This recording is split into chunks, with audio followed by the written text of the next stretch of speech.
good and faithful servant. I want to hear you say, I've prepared a place for you. Let all the treasures of this world fade away. Jesus, you are my reward. To hear your voice on that day is all I'm living for. Jesus, you are my reward. To see your face on that day is all I'm living for.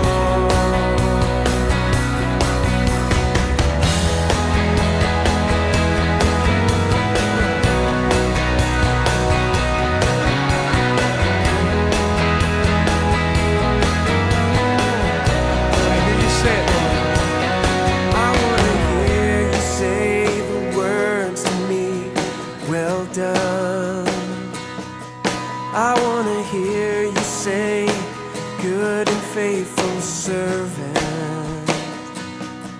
I want to hear you say, I've prepared a place for you. Lord, let all the treasures of this world fade away. Jesus, you are my on that day is all I'm living for. Jesus, you are my reward. To see your face on that day is all I'm living for.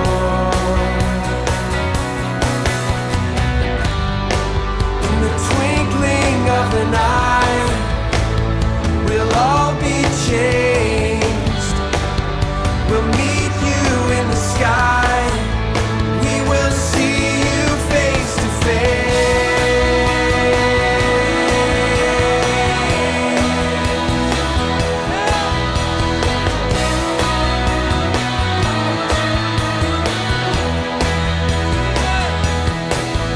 Oh, Jesus, you are my reward.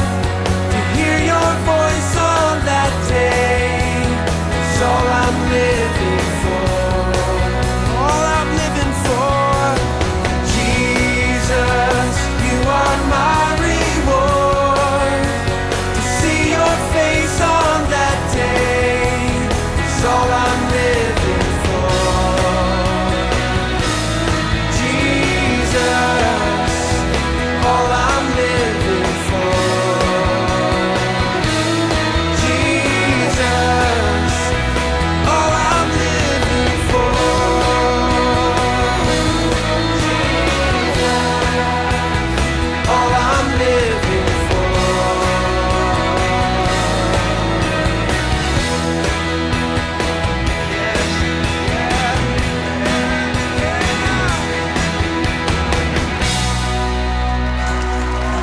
Yes, see your face on that day.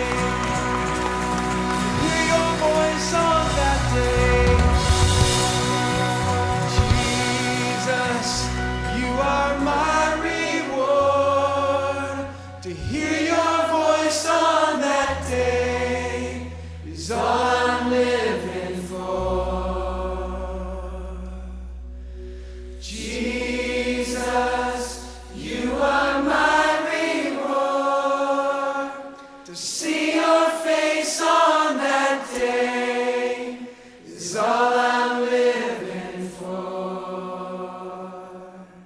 Yes, Lord. Amen. Amen.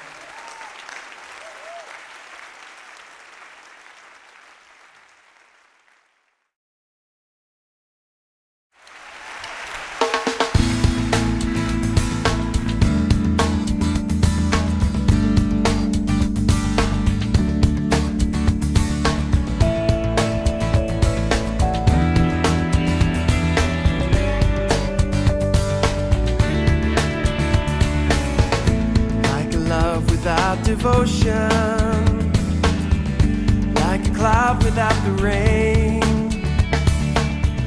like a heart without emotion, like a wound without the pain. Without you, I am nothing, I am nothing. Without you, only you can make something out of nothing. I am nothing without you.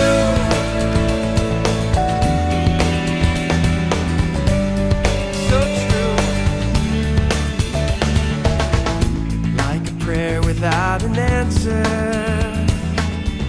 like a bird without a song, like a hope without a future, like a night without the dawn. Without you, I am nothing, I am nothing. Without you, only you can make something out of nothing. I am nothing.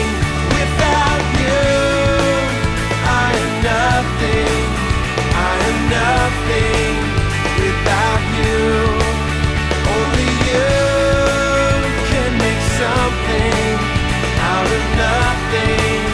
I am nothing without you.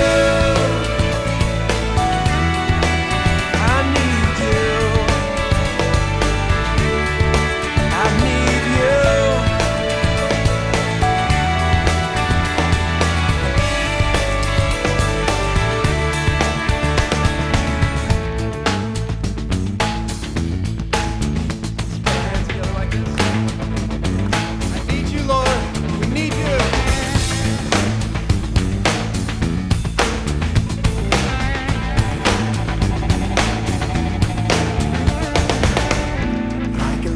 Without devotion, like a cloud without the rain, like a heart without emotion, like a wound without the pain. Without you, I am nothing, I am nothing. Without you, only you can make something out of nothing. I am nothing without you. I am nothing, I am nothing without you. Only you can make something out of nothing. I am nothing without you.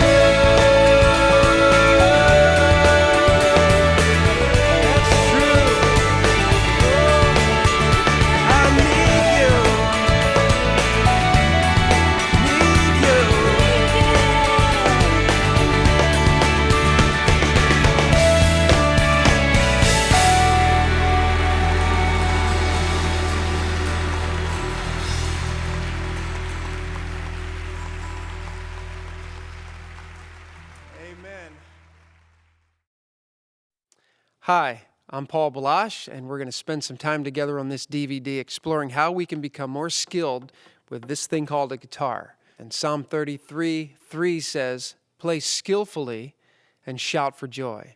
So David was inspiring us to not just play the guitar, but if you're going to play it skillfully. And I love the fact that he used to play for King Saul. It doesn't say that he even sang to King Saul. It says he just played, and it just really ministered to the heart and the soul of King Saul. And I think we have that potential as we become more skilled on our instrument. We can encourage people and inspire people and hopefully point their eyes and their hearts towards the Lord. So again, another great scripture for us to keep in mind as we get started is 1 Chronicles 25, verse 7. It says, "All of the musicians were trained and skilled in music for the Lord." They were all trained and skilled in music for the Lord. So that's what we're going to try to do here is become more skilled, more excellent at what we do. So let's get our guitars and let's begin to tune up and get started. Ready? Starting with the low E. You see that?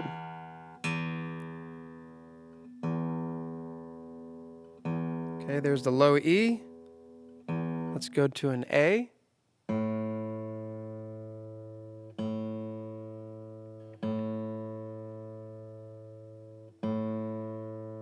Okay, let's go to a D.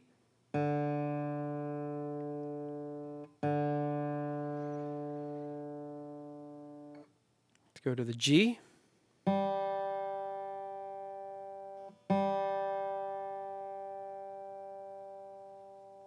And most of you can tune up from there, but let's just go to the B string and use our tuners just to be accurate. There we go. And then here's the high E.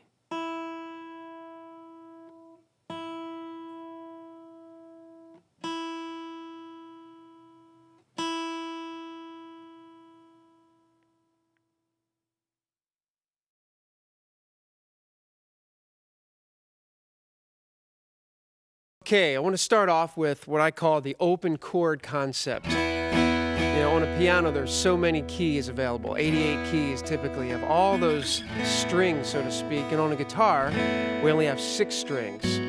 So we're pretty outnumbered. So the idea is to try to get the most out of this 6-stringed instrument. And one of the ways to do that is what I call the open chord concept. It's to take advantage of all these strings instead of just like in the key of D sometimes can be very limiting. You know, you just kind of have those 4 little strings there. But in the key of E, which we call the ultimate guitar key, you just can take advantage of all these open strings here.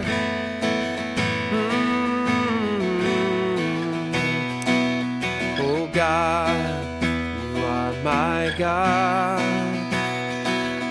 and I will ever praise you. Just watch some of these chords. Oh God, you are my God, and I will ever praise you. I go into another song. Better is one day in your courts, better is one day in your house. I could sing of your love forever. I could sing of your love forever. Let me just stop there for a minute and show you what I'm doing. This all revolves around this sort of what I call train tracks, where you take your ring finger and your pinky of the left hand and you put it on the G and the D string right there. And you're going to just slide those fingers up and down. They're never going to leave. Can you hear that? It's a neat sound. And they're never going to leave the guitar neck. They're just going to be gently laying on those strings.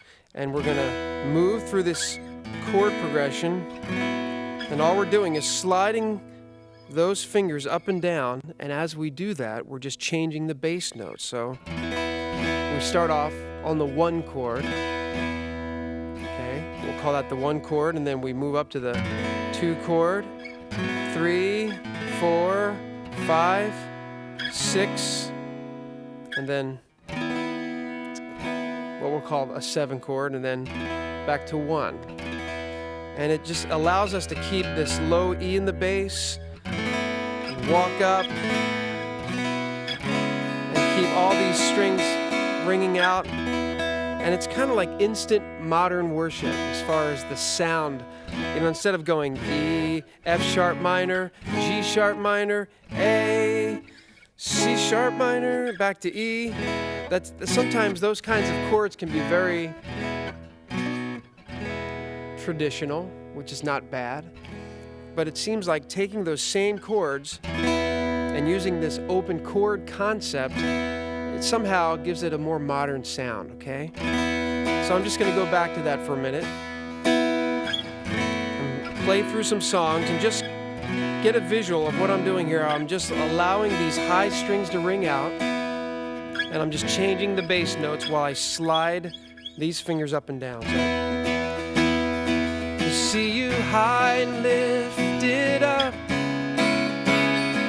shining in the light of your glory.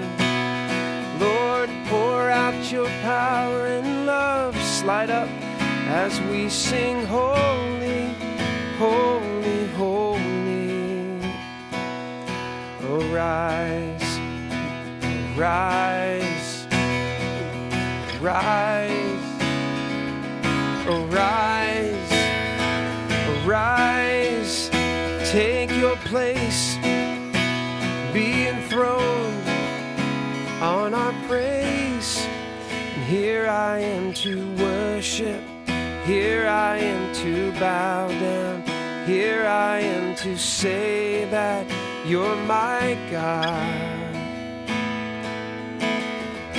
Amazing love, I know it's true, and it's my joy to honor you. In all I do, I honor you. I mean, it's so convenient as a worship leader to not be preoccupied with all these kinds of chords, but to just be able to, when you're leading, to just occasionally look down to make sure you're sliding to the right fret, but to slide those fingers up and down, and they provide sort of an anchor. Your ring finger and pinky are sort of an anchor. They kind of keep you in position to play so many of these songs, old hymns, you know. All hail the power of Jesus' name. Let angels prostrate fall. Bring forth the royal diadem and crown him Lord of all. There's one exception there. Bring forth the royal diadem and crown him Lord of all. Anyway, I could just keep going on with this concept, but let's slow things down and let's go up the chord scale. Start off with the 1, and then we slide down to what would be like an A2 chord, but we're going to add the bass note there in my left hand, and I'm muting this A string, okay? You don't want, you know, although that doesn't sound bad there, but it will sound bad later. So there's our 2 chord. Again, just a beautiful sound. And then we'll slide that up 2 frets to basically a 1 chord over the 3rd in the bass. But it can also function as a 3 minor chord. So just right there, you have the first 3 chords. And then slide that up. And now we're going to go to the 4 chord, and we slide these fingers there, down 2 frets, and then with the A in the bass, try to get a clean strum. See the right hand here. See how we're trying to get a clean strum with making sure you're playing the proper bass note in the top is very important. You don't want to play the E on this chord. It's going to be kind of sloppy if you do that. So strive for a nice, even attacking that bass note. Here comes the A, and then we slide that up and put our index finger there. And that's like a 5 sus chord, or in this case it's a B suspended, B sus. And then we'll slide that whole shape up 2 more frets, and that's the 6 minor. And then, this is a little strange, but we'll go back like we're going to play 1, but let's keep our index finger down, and we get it's a little dissonant, but it's a pleasant dissonance to our ears. There's something about that we like, and you hear it all the time, and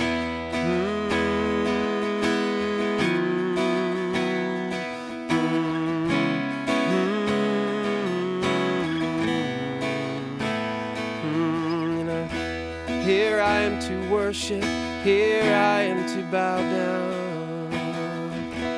Open the eyes of my heart, Lord. Open the eyes I want to. So just get used to that. On the 1, you're playing the low E. It's a nice full sound. But this next time, then I'm making sure that my right hand is attacking that note.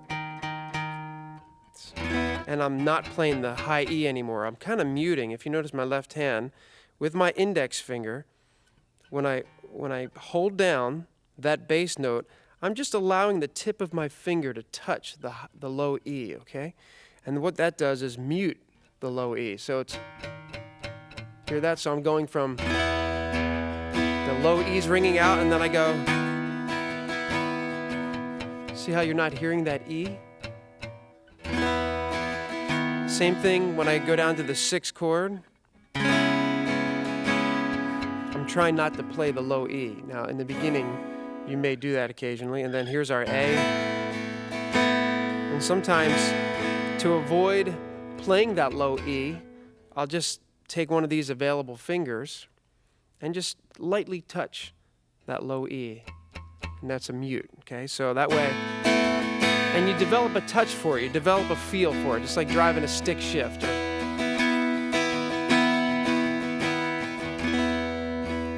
So let's just work on that movement right now. Just try to get a nice clean strum. Nice clean strum. Again, in the right hand, I'm using a pick that's not too heavy, not too thin. I prefer kind of a medium pick so there's a little bit of give to it. And we get a nice clean strum. Strumming wise, on the right hand strumming pattern, you can keep it simple depending upon where you're at. We're gonna spend more time with some right hand strumming techniques later in this video, but the idea is to try to make sure you're attacking the correct bass note and you're striving for just a relaxed strum.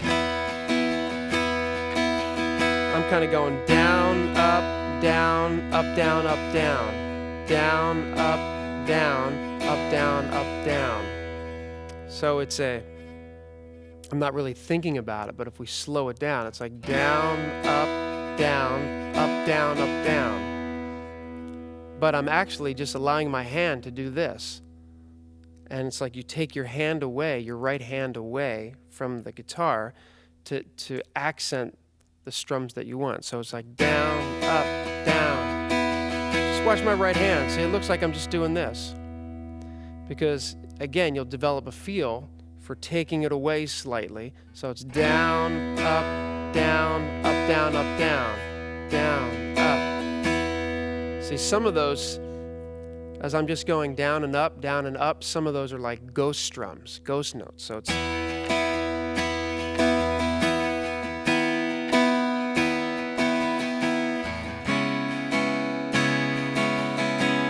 let's zero in on that right hand for a minute. Down, up, down, up, down, up, down, down, up, down, up, down, up, down, down, up, down, up, down, up, down, down, up, down, up, down, up, down, down, up, down, up, down, up, down.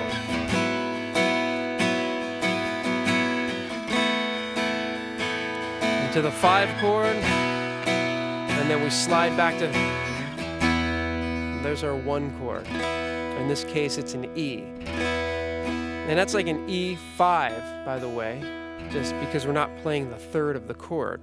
Now, you can break out of this pattern occasionally if you want to play an E, a regular E right there. And I'll show you, for example, on, let's look at a very familiar chorus. Now we're going to start on the 3 minor, or the 1/3. Okay, so it's, I'm forgiven because you were forsaken. I'm accepted, you were condemned. I'm alive and well, Spirit is within me, because you died and rose again. So I went to a regular E. Amazing love, how can it be? See how convenient that is? It's kind of, see the left hand, I'm already on this E that we all know by now. We know this regular standard E chord. But all of a sudden, just by lifting up these 2 fingers and dropping that pinky, I'm getting an A2, okay? So it's real convenient to, amazing love, how can it be? back to the E. But you, my king, would die for. And now see, you're right in position. Amazing love, I know it's true. It's my joy to honor you. See that? In all I slide down, do I honor you. So don't feel like you can never break away from that pattern. The idea is to take advantage of this as much as possible, of just sliding these two fingers up and down the neck. But occasionally, you'll break out of it, and that's okay. I could sing of your love. I could sing of your love forever.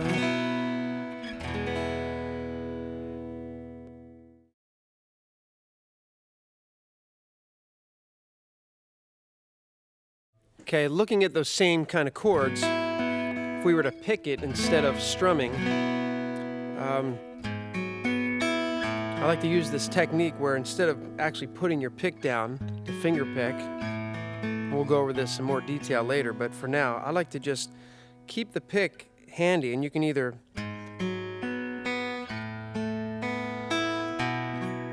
make sure you're using the pick to attack the correct bass note.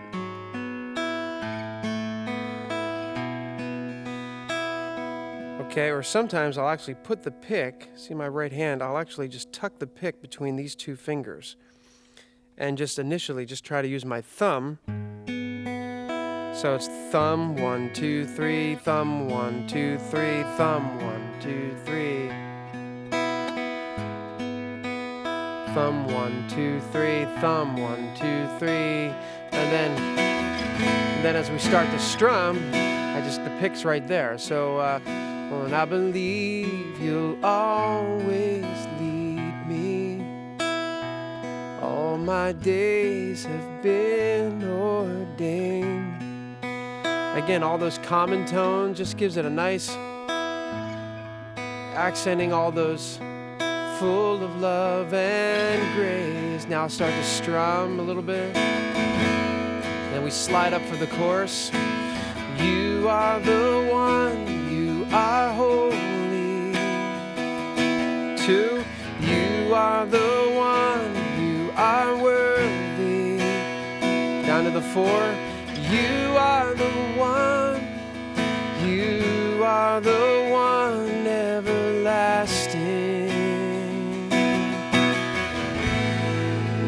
You are the one. Jesus, you're the one. You're the one who made the heavens. You're the one who shaped the earth. You're the one who formed my heart long before my birth. And I believe you'll always lead me. All my days have been ordained. All your thoughts toward me are holy, full of love and grace. Yeah, yeah. You are the one, you are holy. You are the one, you are worthy. You are the one, you are the one everlasting.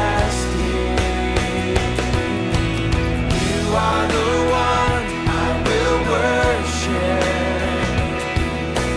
You are the one I will serve all my days. You are the one, you are the one everlasting.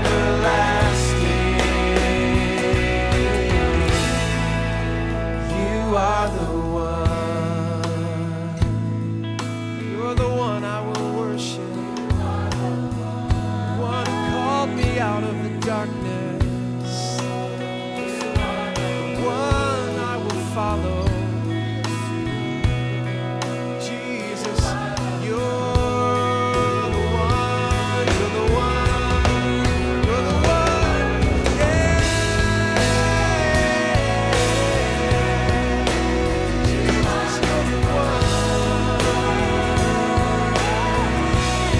I will worship forever. Everlasting.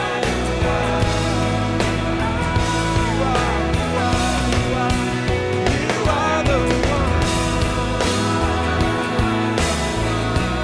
Lord, you are the one.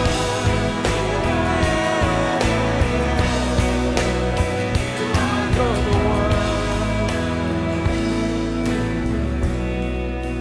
Jesus, you're the one I will serve, the one I will love because he first loved me.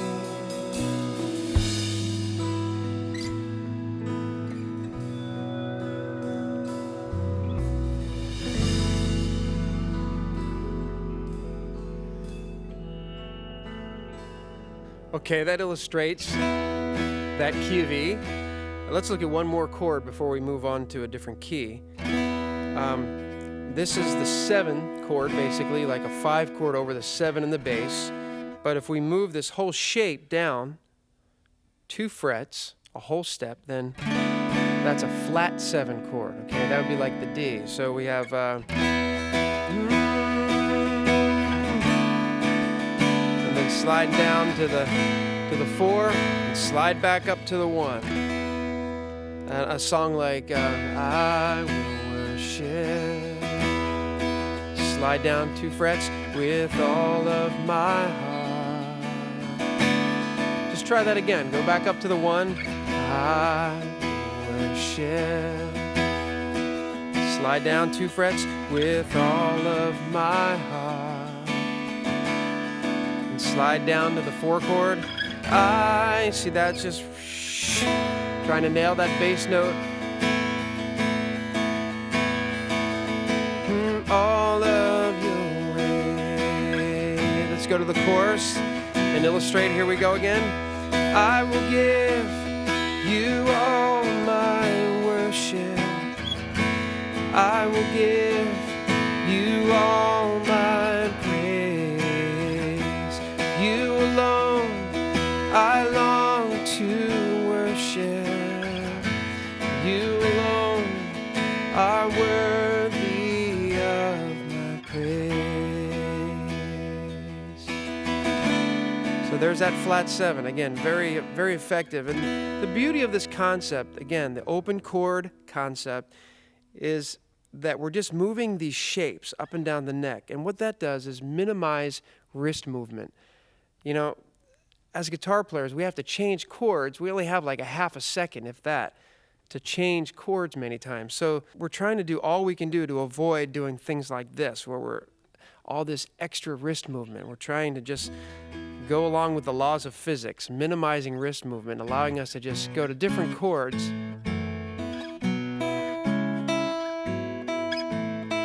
without having to readjust our wrists, so to speak. So let's take this same concept and let's go up a half step using a capo. Again, don't feel like capos are a cop-out. You know, if you were raised playing guitar and made to feel like you were less of a man if you used a capo, I just want to dispel that myth, because capos are a very useful tool for us to take advantage of this. Instead of all of a sudden we're in the key of F and we have to, here we went from E to all these wonderful open voicings, and now all of a sudden the song's in the key of F and we have to go, oh man, bummer. And all of a sudden we end up playing first position chords like this, F to B flat, C, and then back to F. That's pretty tough compared to just capoing the first fret and then just adjusting all these chords up a fret, okay? So we just move that up to, in this case, F would be right there on the 8th fret. That's where my index finger is, so that's F. There's B flat, 2, then up to C, C sus, back to F. So we can play all those same songs in a different key. Or let's say that particular day, man, I wish I could play that song in G today. You know, well, instead of having to relearn all the chords, just put the capo on the 3rd fret and adjust by finding that first chord. There it is, all the way up on the 10th fret. Your index finger's on the 10th fret. So, here I am to worship, here I am to bow down, here I am to say that you're my God. It's a little bit high for congregations, but maybe you're doing a solo and you just would like to get the song in a higher range. Well, just use the same concept. Or songs that maybe the key of E would be a little low. Like this, I'm thinking of Amazing Grace, let's say. A lot of times that's Amazing Grace. Works good in the key of G. How sweet the sound that saved a wretch like me. Now there's the 5 chord. Better is one day in your courts, better is one day in your house. I mean, oh God, you are my God. Same shapes, you've just adjusted it with a capo. I will ever praise you, Lord, I will seek you in the morning. I will learn to walk in your ways, and step by step you'll lead me. I will follow you all of my days.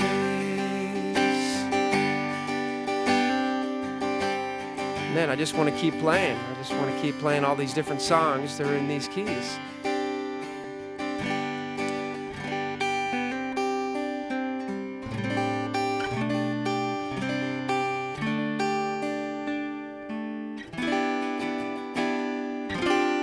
Flat 7.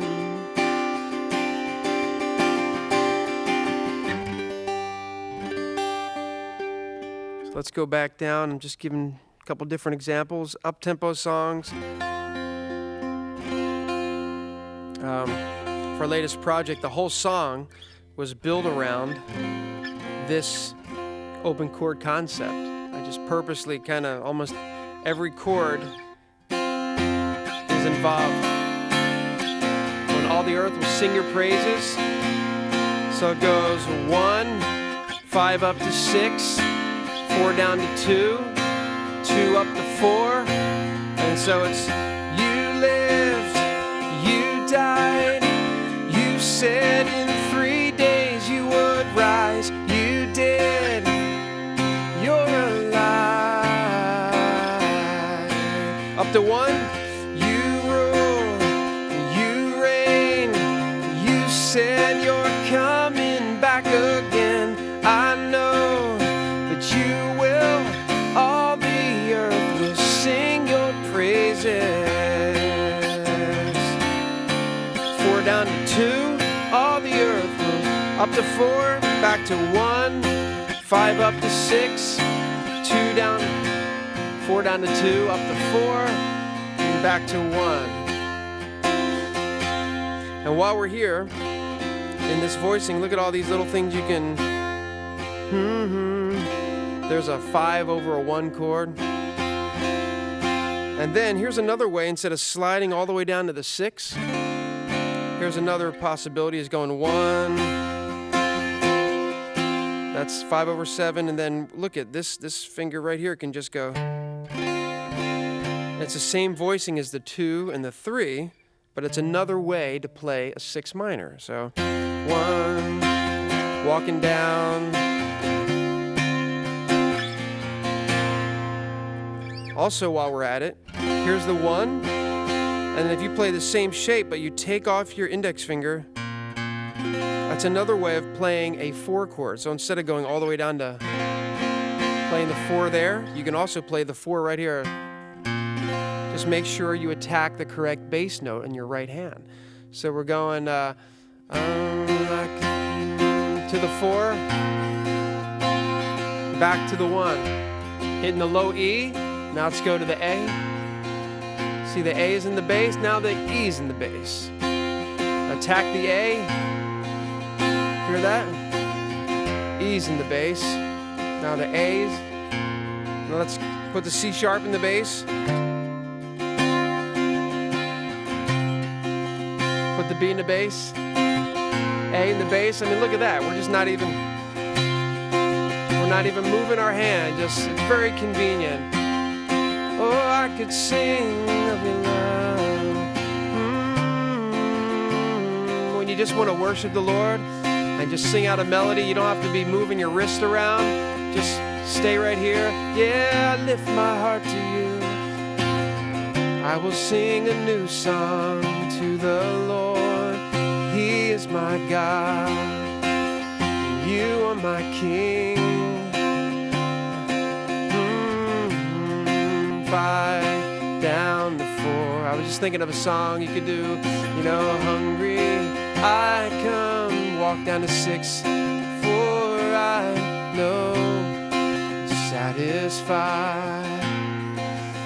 I mean, I'm belaboring the point. I could just play probably 100 songs using this concept, but I just encourage you to take out your songbook, take out all the songs that you currently know now, and that you're sort of stuck, you're chained to your songbook. Every time you want to play a song, you feel like you have to run to your songbook and you have to play it just like they say to play it. Well, with this concept, it'll slowly wean you from having to be dependent on a songbook, because these chords, these concepts are in so many songs. Instead of trying to play these standard voicings like they have in the songbooks, try to find the song's voicings with this concept. Try to find those chords using this concept. Go ahead and, if you move this up to G, go ahead and create a chart. In fact, you can download the chart for free on our website.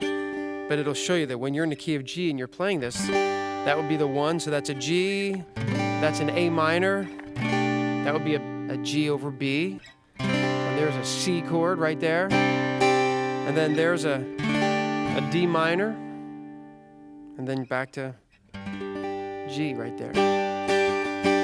Okay, you could even go as high as an A. I mean, I'm just, while we're at it, just go all the way up to A. It starts to get a little...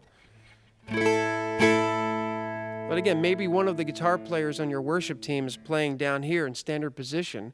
If you're a little more experienced, you can go ahead and capo up, play the same song but in a higher voicing, and it's almost mandolin-like if you play up here like... Let's see, you know...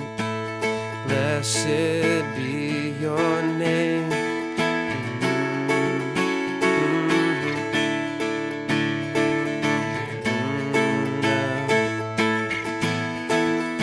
Blessed be your name. Blessed be the name of the Lord. Blessed be your name. Blessed be the name of the Lord. Blessed be your glorious name. I mean, again, think of all the songs you know in the key of A. Go ahead and write out songs like, Lord, reign in me, reign in your power over all my dreams, in my darkest hour. Go ahead and find these chords with all the songs that you currently know. All I am, so won't you reign in me again? Love that. I just love all the common tones. Shout to the Lord, all the earth, let us sing, Lord. I mean, I could just go on and on this whole video just playing songs that we already know, but take the time and find the chords for the songs that you already know. Find them using this concept.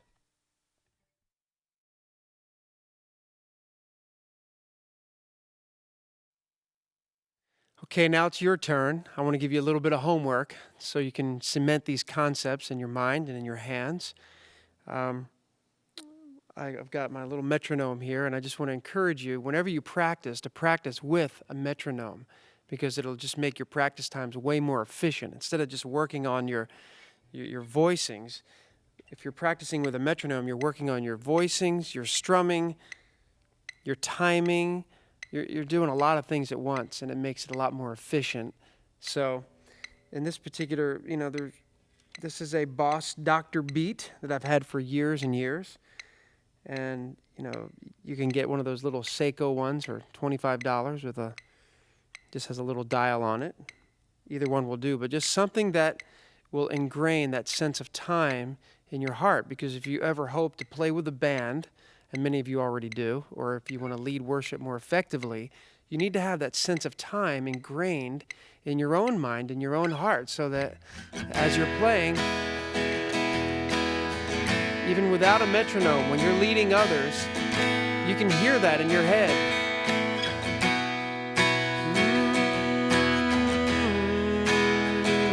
Because you've spent so much time practicing with it,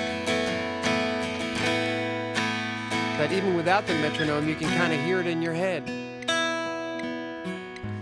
Tick, tick, tick, tick, tick. So I want to give you some homework to do. And I remember practicing with a metronome all the time, just trying to be able to, get better at playing some of these simple chords. Really, at the time, they were fairly simple. And yet I couldn't seem to play in time. And I remember just working with a metronome and slowing it all the way down to like 60 beats per minute. It was like 1, 2, 3, 4, 1, 2. And, I was just amazed at how difficult it was to play in time. And I was playing lead and playing rock bands and all this stuff, and yet when it came to just do a simple, I just couldn't do it. But I remember this prayer one day. I just said, Lord, it just seems like I'm almost wasting time just working with this thing. It's so boring. But I just remember, my prayer was, God, I just want to be able to get to the point where my timing and my voicings and the mechanical side of playing guitar becomes automatic, where I'm not thinking about changing the chords or playing in time, but that I'd actually be able to pray while I'm playing or begin to sing a new song to the Lord.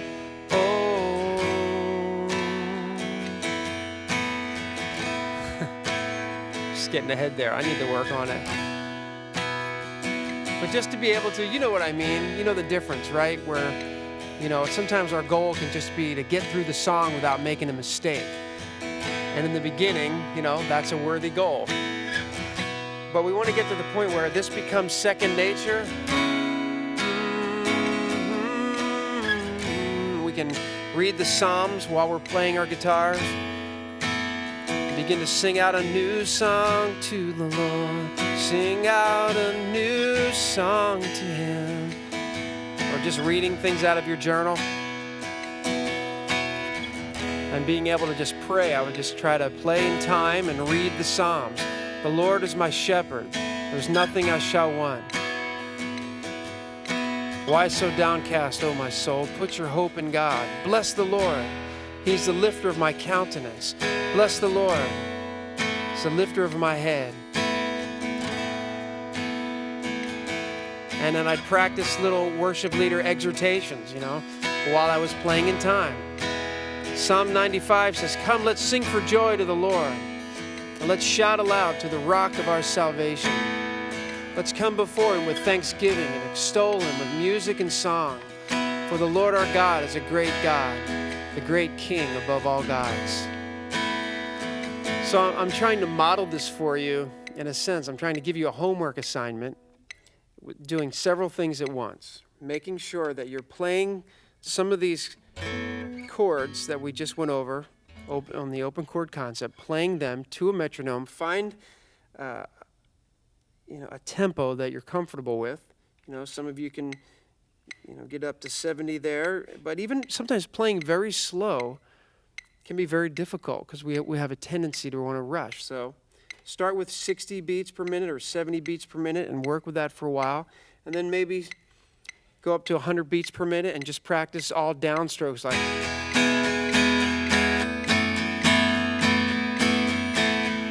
3, 4, 1 and 2 and 3 and 4 and 1 and 2, 3 and 4. And, okay, try that. And then,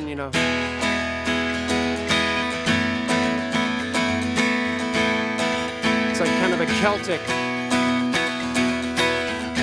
So do that and start listening. I'm going to list some of the songs on this DVD where you can actually just put them together and make one long medley. Okay, a lot of these songs are in the same keys, or can be. I Could Sing of Your Love Forever, Better Is One Day, Open the Eyes of My Heart. They're all can be played in the key of E, or they can be capoed and played in F. Some of them can be played as high as G and still be in that congregational range. So the exercise would be make a list of 10, 15, 20 songs that you know pretty well and that you've begun to work out and find the open chords to. And then write them out, and then with the metronome, try to just go from one song to the next smoothly. And so that it's not, one song and stopping, another song and stopping, but there's just this constant medley of over the mountains and the sea, and better is one day. And as you do, let me briefly talk about the right hand concept. Okay, there are several different picks you can use. I have 3 here on my lap. This is a thick one, and listen carefully to the difference that the thickness of the pick can make. So try to hear that. Do you hear that? It's not as flexible. It's a little. Now here's one that's a little bit thinner. Has a little bit more give to it. Now here's a thinner one, and this is for when I'm going to do a song that has a lot of just open chords. I prefer a slightly thinner pick. And can you hear that? A little bit more of the snap of the pick. Can you hear that? So here's an exercise.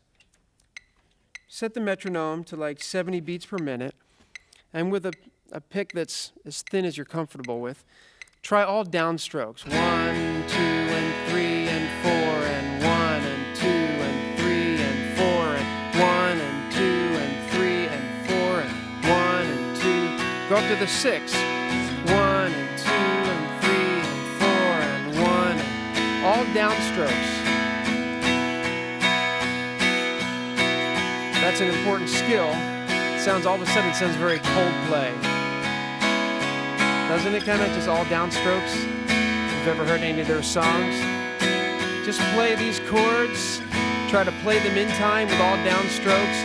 1, 2, 3, and 4, and 1, and 2, and 3, and 4, and 2, and 3, and 4. And now after you've done that for a while, try to alternate. Down, up, down, up, down, up, down, up, down, up. And you're striving for a nice clean.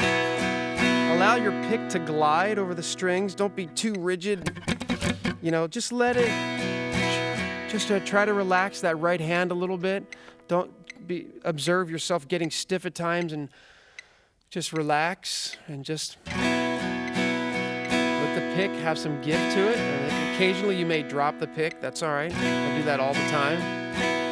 But you're trying to get a nice glide. Also strive for hitting the correct bass note. And now we're going to do the same exercise. Up, down, up, down, up, down, up, down, up, down, up, down, up. See, we're practicing several things at once now. Trying to stay in tune. 6, 4. Now we're going to go back to our sort of Celtic strum where we went down,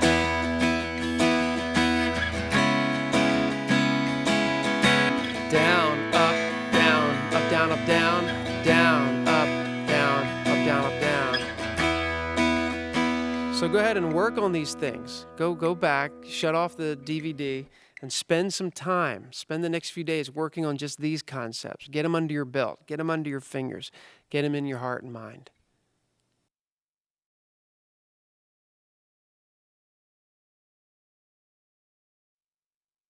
Okay, I could just live in this key all day long. Again, it's hard for me to leave the key of E because it just has so many things about it that I love, just the fullness of it. So before we move on from the key of E, let's look at a few other unique things to the key, things that we can take advantage of. We have our basic E here. Now if we move it up, ever see that voicing? Where we keep the E in the bass, so we have the E, and then we slide that up and use our index finger. And then we slide that whole shape up again. It's a great thing about guitars is that we can lock into a shape and just move that shape around. So it's E, there's a shape, move it up, and then we do like an E here, and then we move it up 2 more frets. And you can keep on going, but it's not used as often. But just that, it's just, again, another thing that we can hang on, allows us to be freed up to sing. Okay, or like an offering. I bring an offering to you. To you, my King, I bring an offering. I bring an offering to you. And sometimes I'll end songs with, here's an E, and we'll go play an E too.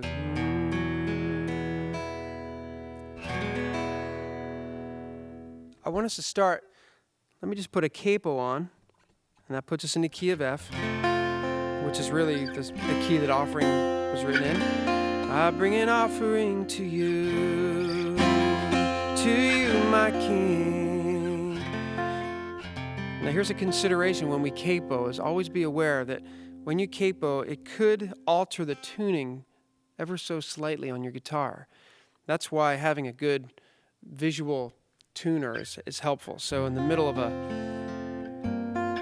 song, if I have to capo up, sometimes I'm aware that, and you have to get to know your guitar, I'm aware that on this particular guitar, that sometimes the B string will be a little bit sharper once I capo than it was when it was completely open.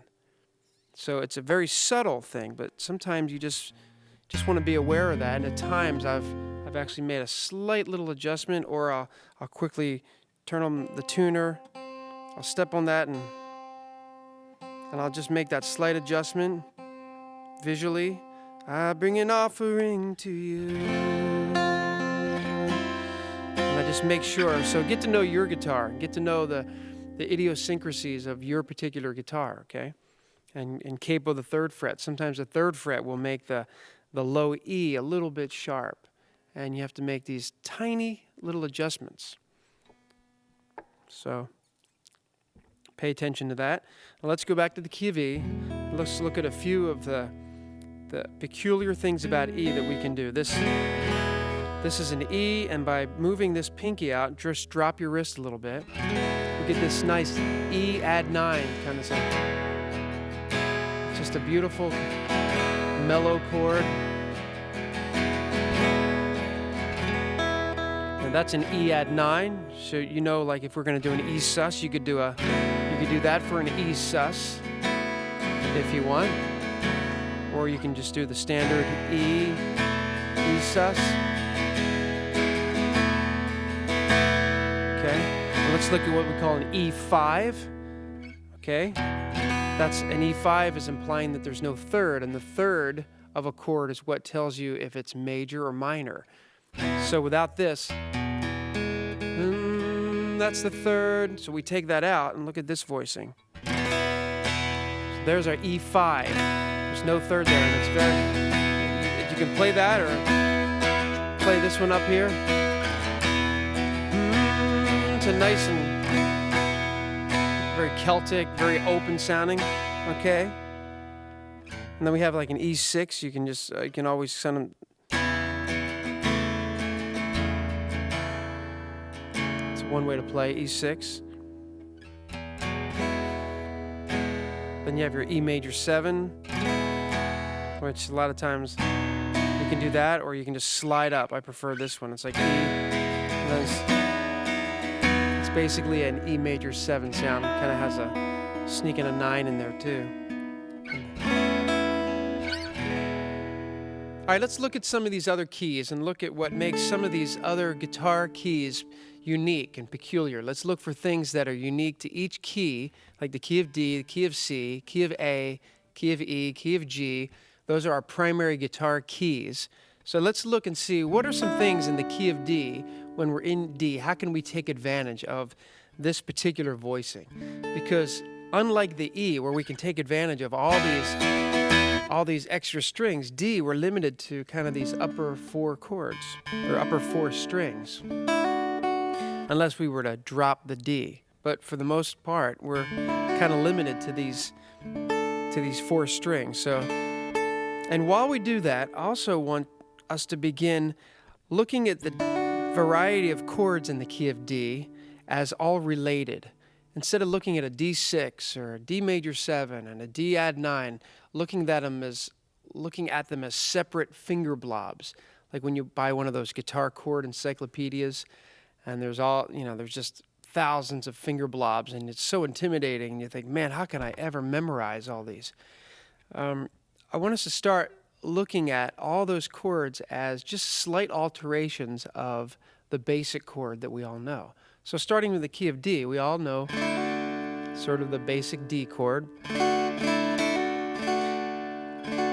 So let's go through the options. So a D2 chord, you've all heard of and you've seen a D2. So just by taking off the middle finger, that gives us the D2 sound. And let's go back to a regular D.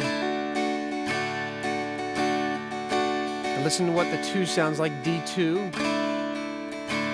Very nice sound. Real open. Back to a regular D. Now let's go to a D sus4. See, all we do is alter it by putting our pinky there. There's our D sus, or sometimes D4. Now let's extend our pinky up a little more, and that would be a D5, meaning that we're playing roots and fifths, but there's no third in the chord. And again, very nice Celtic sound. Yeah. As we lift up your name, let your fire fall. Yeah. Hail the power of Jesus' name. So I like that sound. That's a D5, and then we have a D6. So there's going back to a D, and how we alter it is just take off that middle finger, or the ring finger. See that? It's a D6. You don't hear that a lot, but...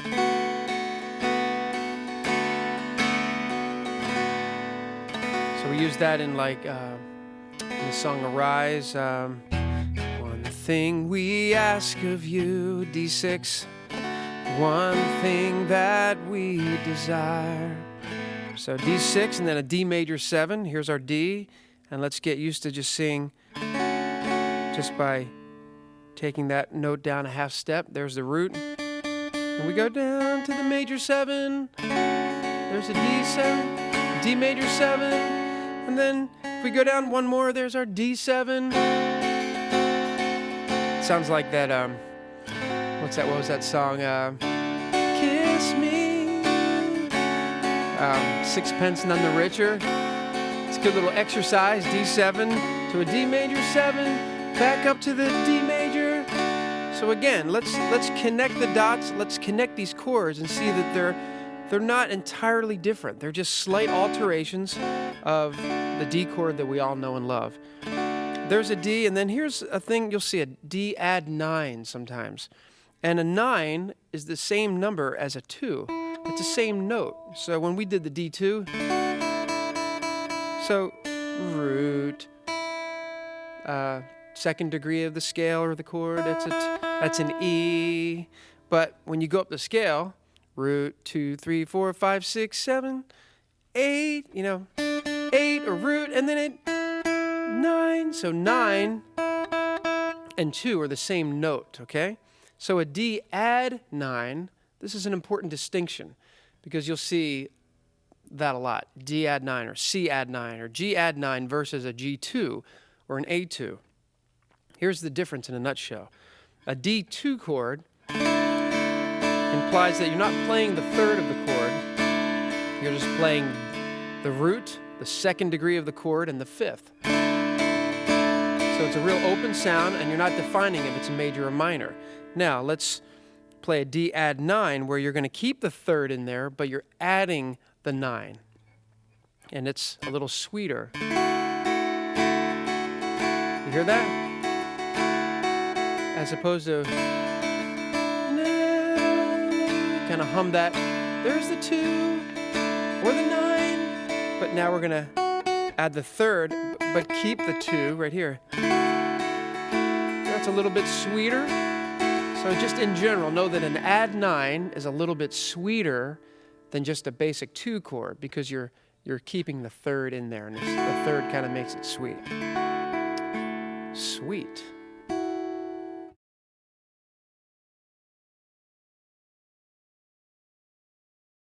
Okay, let's look at the key of C. Sometimes we're in the key of C and it's not our choice. We just have to play in it. And it can be sort of basic, standard. So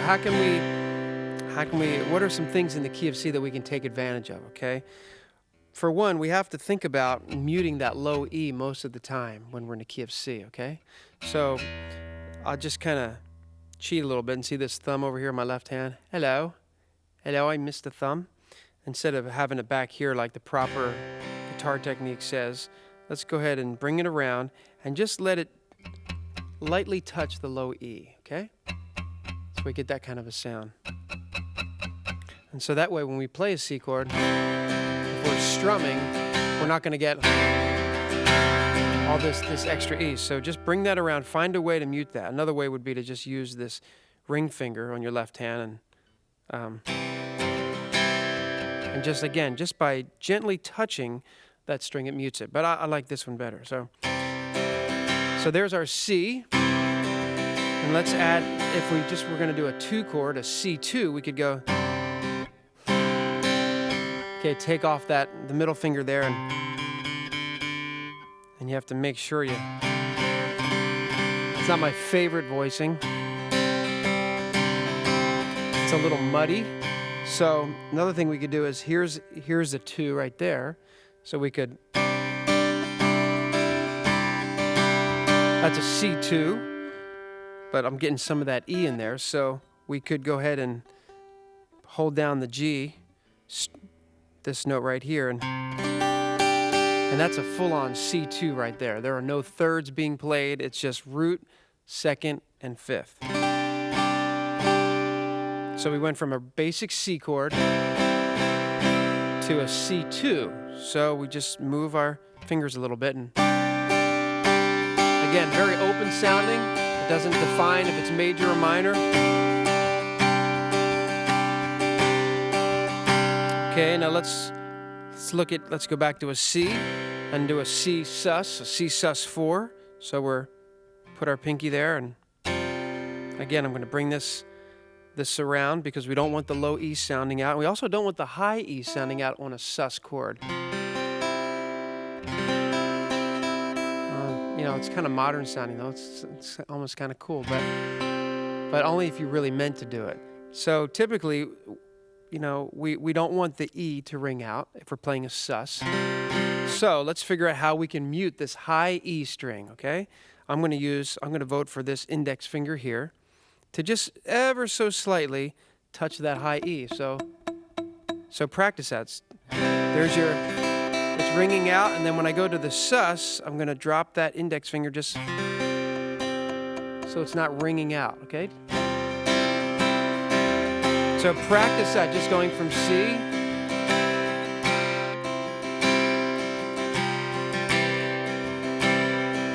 to the C sus. without letting that high E ring out. Another way I've done it sometimes is if you want to put the G up top, you can. It's a little bit more of a hand contortion, but.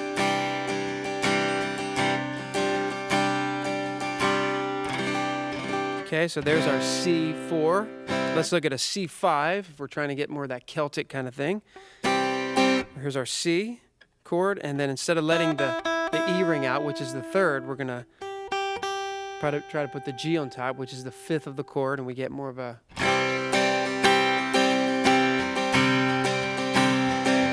the way. There's that sus again, another way to play sus with the 5. But the idea is to be able to maximize the number of strings we're playing so we can get the biggest sound that we can, because many times we're not with a band. We don't have the luxury of carrying a band everywhere with us. So if we're in a Bible study or we're leading worship by ourselves on a Wednesday night, we're trying to get the most sound that we can out of this acoustic guitar and 6 strings. Okay, so that's a C5. You'll use that a lot. Again, just take some time, and this is like an exercise where you just start with the basic chord and then go ahead and alter it and say it out loud. There's the C. There's the C. Add 9. Or there's the C2. Now go back to a C. Okay, C. Now there's a C sus 4. Okay, and then go back to a C. How do I make a C5? Okay, a C5 would be, I'd just add the pinky. Again, just get away from the finger blob mentality and try to see how these chords are all related, and they're just slight alterations of the basic chord. Now let's go to a C6 chord. Not used very often, but. And then C major 7. There's the C. And then C major 7. And then, of course, we know the C7. Reminds me of a Beatles song. Okay, then C major 7, C dominant 7, okay? C. Now here's just for a little extra credit. Sometimes I'll go up here and use a little bar chord. That's a great C2 voicing. It's like an A2, but I'm sliding it up and I'm barring this. We haven't talked about bar chords, but just think of it as there's your A2 and I'm sliding it up. Okay. Again, a movable shape. If I slide it up 2 more frets, it's a D2. I can slide it down and do like a B flat 2. Ouch. That takes a little hurt right there. There's these bar chords, which we'll address a little bit later. But that's that muscle right there. So we have to kind of build up.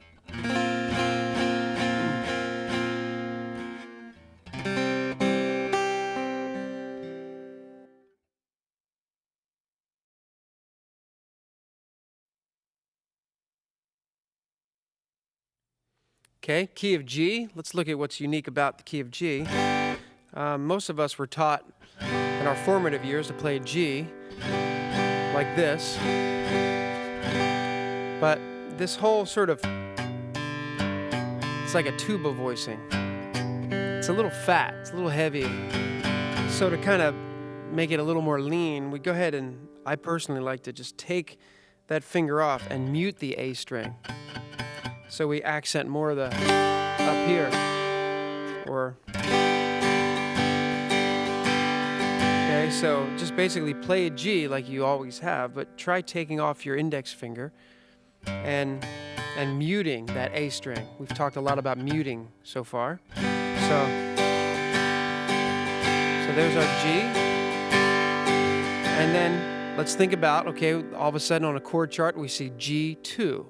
Instead of running to our chord dictionary and going, oh, how do you play G2 again? Just think, okay, I just have to add the 2. So G, there's the G, open G right there, and then there's A. So that's your 9, that's your 2. So Go ahead and hum that.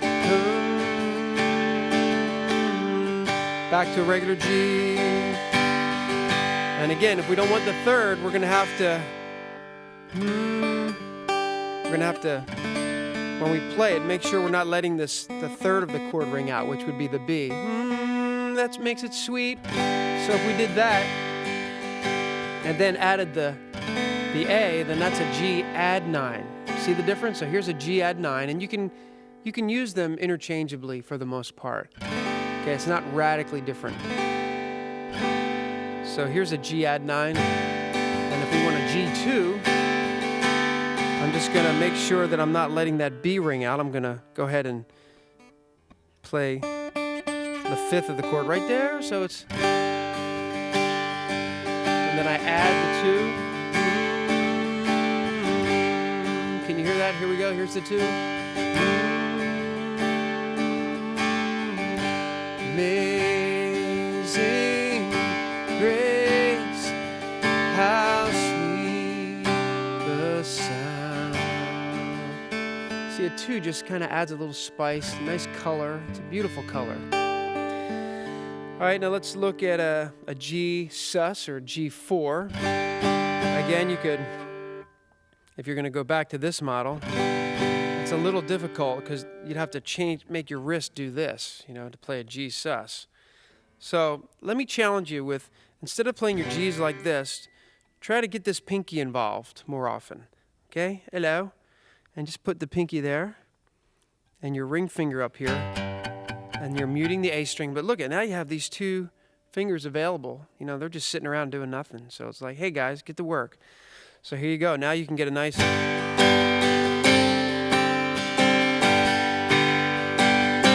a G sus, a G to a G sus, and then sometimes you can even add the 6, and you get this nice. It's like a nice and like an R&B kind of thing.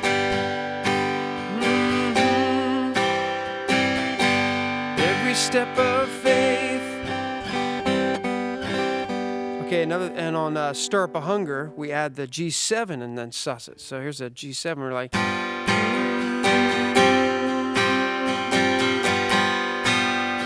muting that A string again.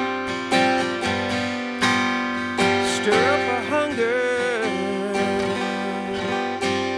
Again, check out our DVD songbook to see the entire song. Okay. So that's a G7 and a G7 sus. But okay, let's go back to, here's our G add 9, G2, G sus. Now here's a G5.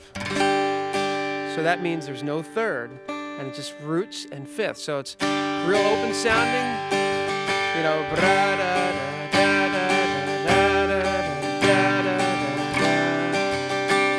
majestic sounding. Most of us have learned that chord, that G5, and then there's your C5, and then there's a D sus, and then back to G. I mean, you could just, so many songs, you know. Came from heaven to earth to show the way. Man, I'm here meet with you. Come and meet with me. I'm here to find you. See that? Just love that. Great sound, okay? Adding the 6, not used very often, but there's the 6, G major 7.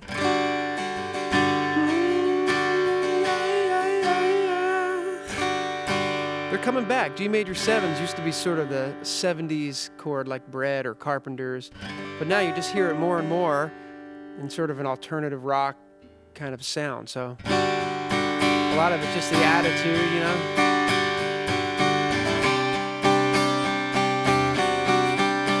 Just try that. Just G major 7 to the C. Writing a song. Go ahead and write a song just using those 2 chords. I dare you. Okay. so and G add 9, we did that. And a G7, you could do the old-fashioned way, like, that's okay, but it's a little, it can sound a little traditional or old-timey. So go to this G5 and swap him out. Let's just bring this up, ring finger, and I like that voicing personally.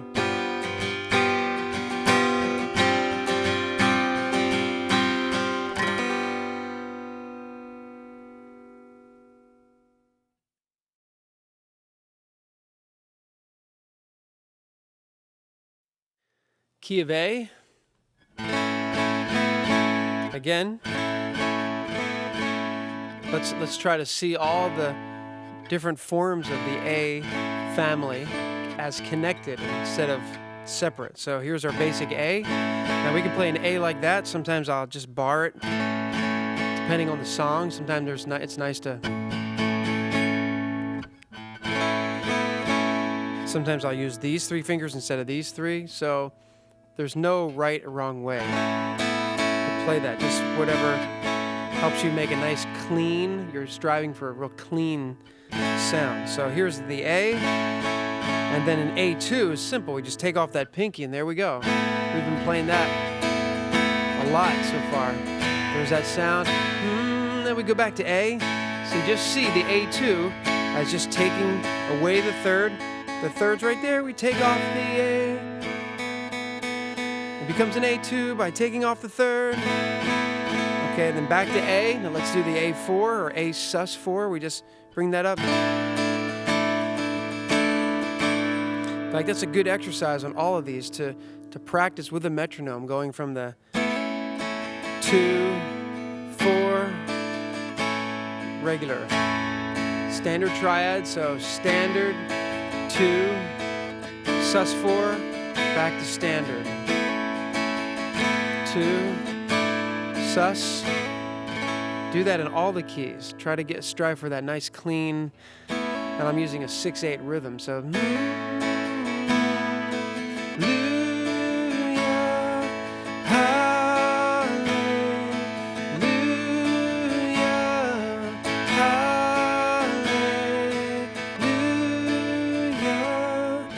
Now again, the thing with an A chord, some of the things we can get away with is this sort of hammer-on idea.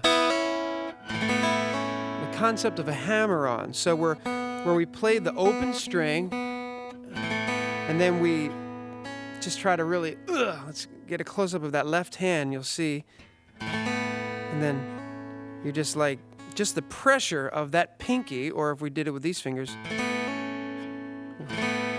you're just kind of like, that's a hammer-on. So you see the pinky's just a little smaller, so I prefer, I can cram it in there a little better. So practice that idea of hammer-on. You can do it in G, where we went.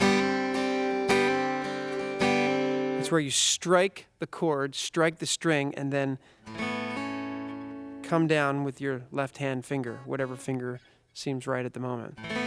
Okay, so then we have, that's our A4, A sus. Let's go to an A5 when we want a nice open sound. Again, we go from A, so we want to,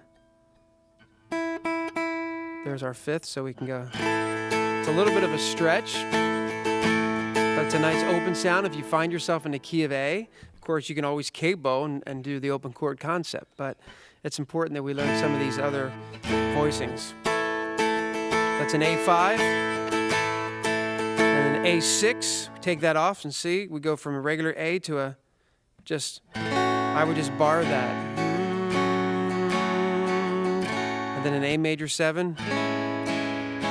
So we just went from an A to an A major 7, and then an A7.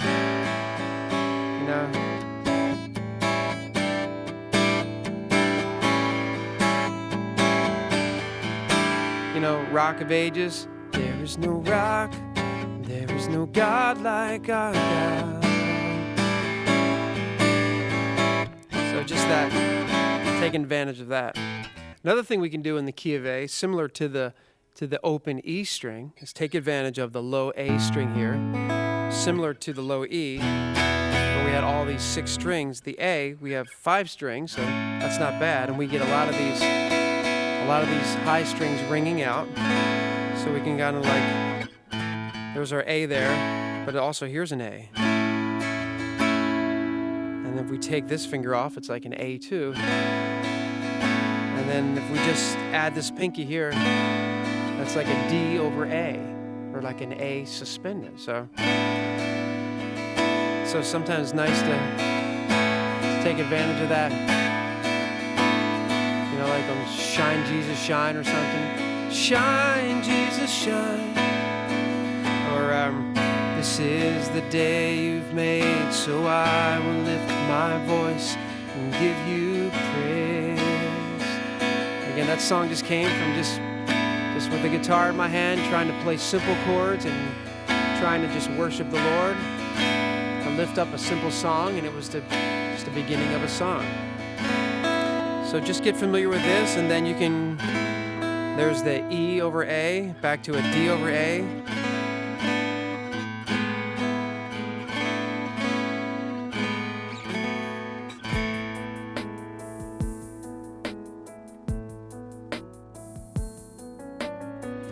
This is the day you've made, so I will lift my voice and give you praise.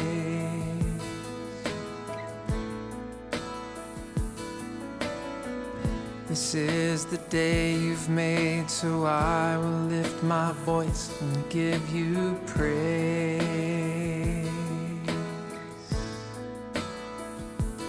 You are worthy.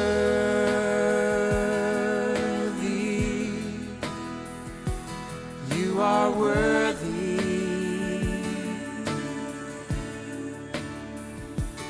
You are worthy.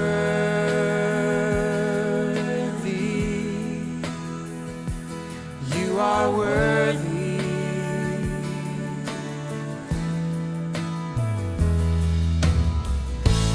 Lord, when you are glorified, my heart is satisfied to know all praise and honor are yours.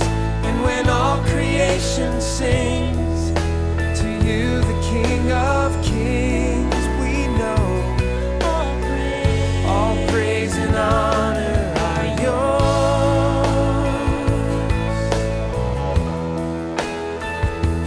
Oh Lord, we know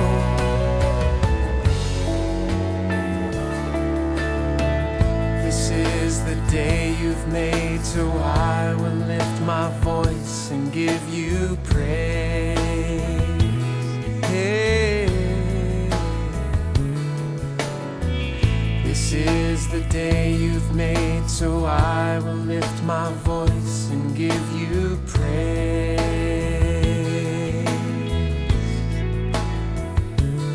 You are worthy.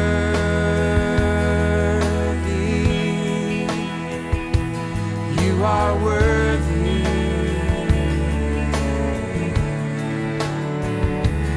You are worthy.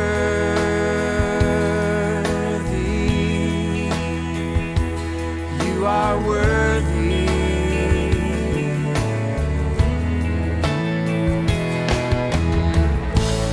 Lord, when you are glorified, my heart is satisfied to know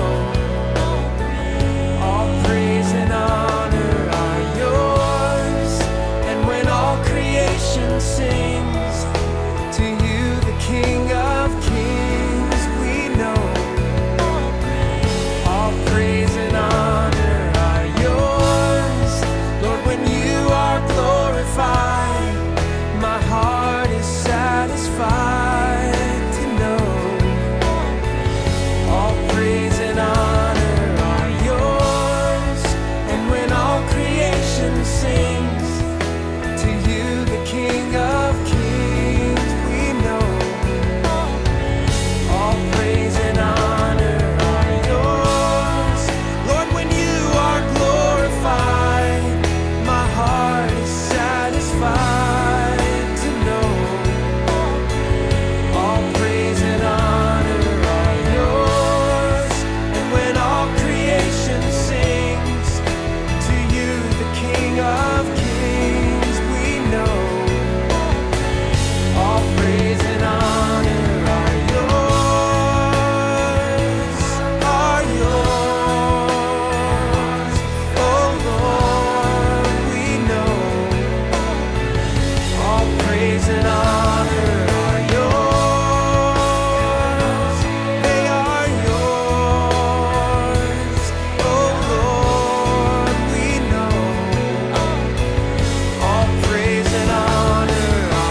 Okay, while we're in the key of A,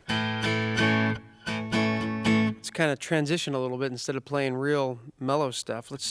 We can take advantage of this low A string for more up-tempo type stuff. Now, earlier we talked about different picks to use. When I'm just strumming nice and freely, I like a thinner pick, but when I'm going to switch to more of a maybe a rockier sound, I'll switch to a pick that's a little bit heavier so I can emphasize, it digs into that low string a little bit more. So let's go, this is an A, okay, so I'm just playing, but I want us to spend a little time on a concept called right hand damping, okay? It's where we can add some dynamics to our playing. So instead of always just full-on strumming, sometimes it's nice to try to emulate almost a band sound by bringing the dynamics down and then bringing it up and bringing it down on the verse and then building back up for the chorus. And one way to do that is to use this damping technique. So in the verses it might be like, and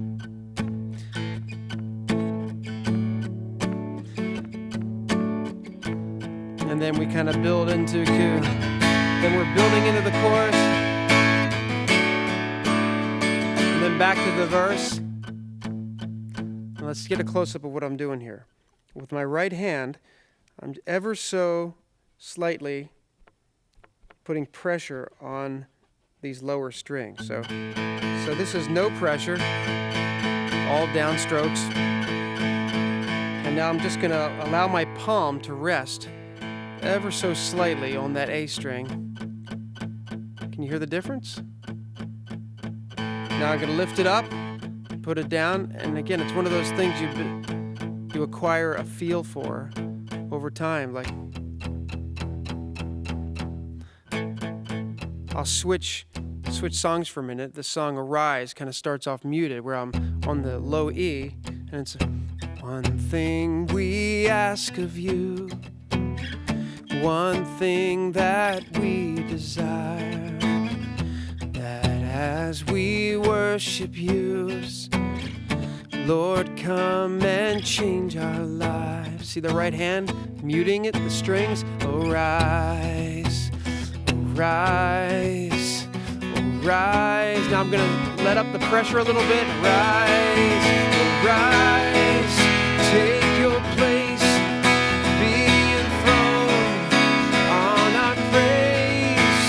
Arise, I'm just strumming freely. Holy God, as we sing, arise. Okay, let's go back to the verse. One thing we ask of you, one thing that we desire. So again, I'll slow that down a little bit. Just try to get used to that feel where you're allowing your palm to rest against the low strings, all downstrokes. Now lift it up a little bit. Now just apply a little more pressure there. You can do that in any key. You know, like, I'm treating my sorrows. When you're, you know, in the verses where you're trying to keep things a little quieter, I'm laying them down with the joy of the Lord. And then finally, I'm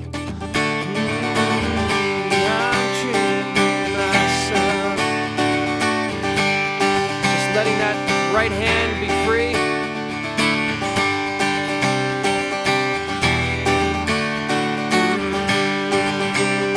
Back to the verse, we start muting. We say, yes, Lord, yes, yes, Lord. Yes, Lord. So very important concept to begin to get control over in order to add dynamics when you're playing by yourself, when you're leading worship and you're trying to create more of a full dynamic sound. This is a technique that'll serve you well. Just spend some time with it. So as an exercise, take some basic chords right now. Let's do G, and then a C, and then a D, and a C, and a G. But let's keep this finger here as our anchor. Okay, let's keep our ring finger there on our left hand, but we're mostly concentrating on our right hand. So we're going like 1, 2, now go to the, hit that A string, now the D string, and this little exercise will help you to focus and attack the correct bass note while still muting it. So again, with your metronome, 1, 2, 3, 4, 1, 2, all downstrokes, 2, 3, 4, 1, 2, 3, back to C. Yeah, D.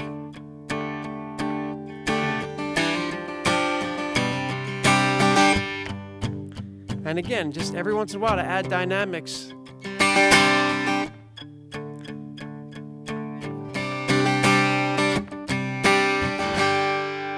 Just work on that while you're watching the news. You know, just sit there and just work on that technique. Get the feel for it. It's just through repetition is what will make this a very usable technique.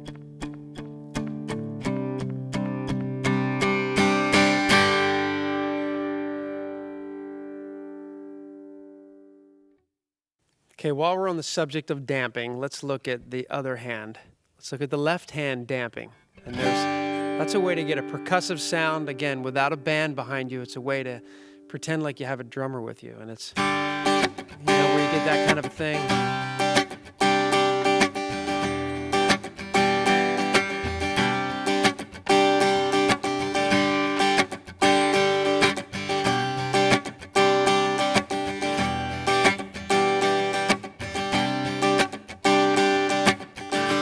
What we're trying to do is emulate a snare drum. So it's like 1, 3, 4, 1, 2, 3, 4, 1, 2, 3, 4. See, typically a drummer would be on the hi-hat, like you're playing 16th notes maybe.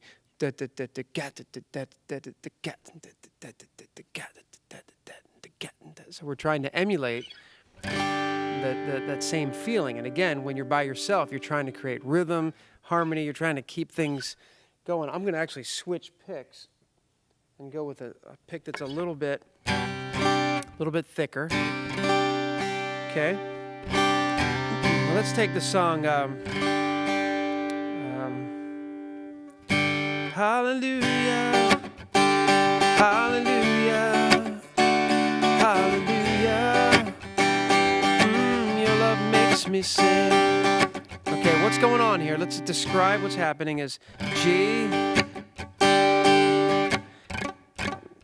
See, instead of damping the strings with my right hand is swinging and strumming freely. But my left hand, I'm just taking the pressure off. So let's take a look at this. You see that where I'm pressing down, there's the G chord. But when I lift up pressure, okay, so now the low, the G there, and these strings up high aren't ringing out because I'm just letting up, I just let up the pressure. When I press down, so as soon as I let up pressure but still leave my fingers just touching them, it mutes them. But okay, we have a problem though, because see, there's some open strings. So let's take advantage of this available finger to just ever so lightly just lay that finger on the open strings. And that gives us this sound, this muted sound. So we go like, let's go like just all down strums like.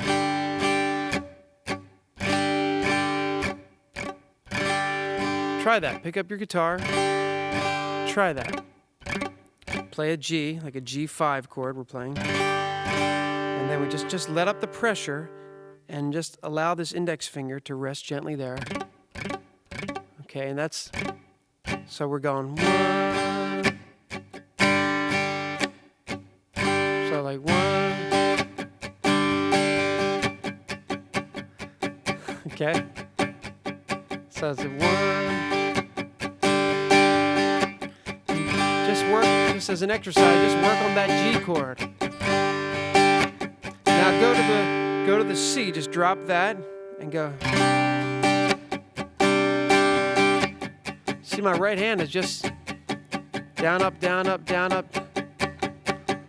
What's creating the rhythm is.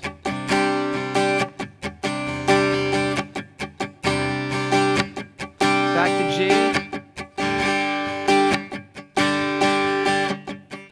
So on that song we were like, hallelujah, and then to D. Now, let's look at all these open strings. So let's take advantage of our pinky that's available, and let's get used to, anytime we play D and we're trying for this technique, just reach that pinky up to just lie gently on the open strings. Sounds like a good Christmas song. Lie gently on the open strings. Okay, so.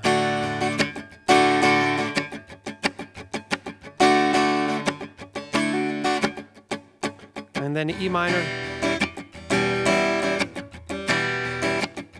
See, on that E minor 7, I'm, again. Hallelujah, hallelujah, hallelujah. Your love makes me sing. Another song, use that a lot in, is Praise Adonai.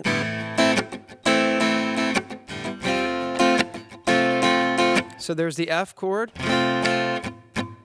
So I'm just pressing it down and then lifting up the pressure off the strings, and that gives me that muted sound. To a C. And then to a G. Who is like him, the lion and the lamb, seated on the throne.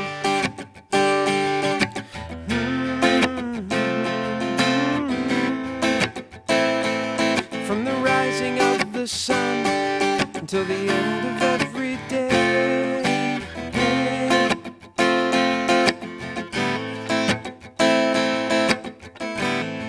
Kind of doing a hammer on there.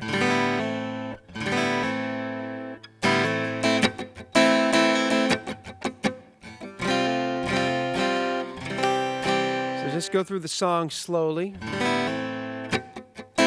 Actually, again, this song in its entirety is on the DVD songbook. I just take about 5 minutes to really demonstrate some of the nuances of that. But the concept we're focusing on right now is this left hand damping to create a snare drum effect, okay? I'll just play that one more time through. Just the verse. Try to play it slow.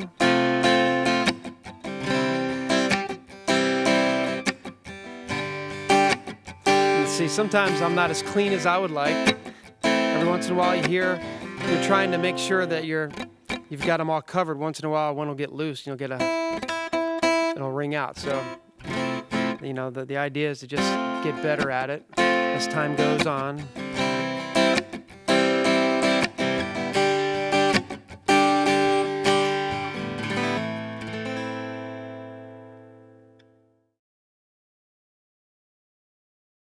Okay, another song that really demonstrates this right-hand damping quite well, actually, is Blessed Be the Name, Matt Redman's song.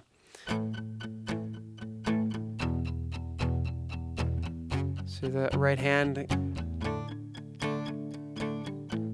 Blessed be your name.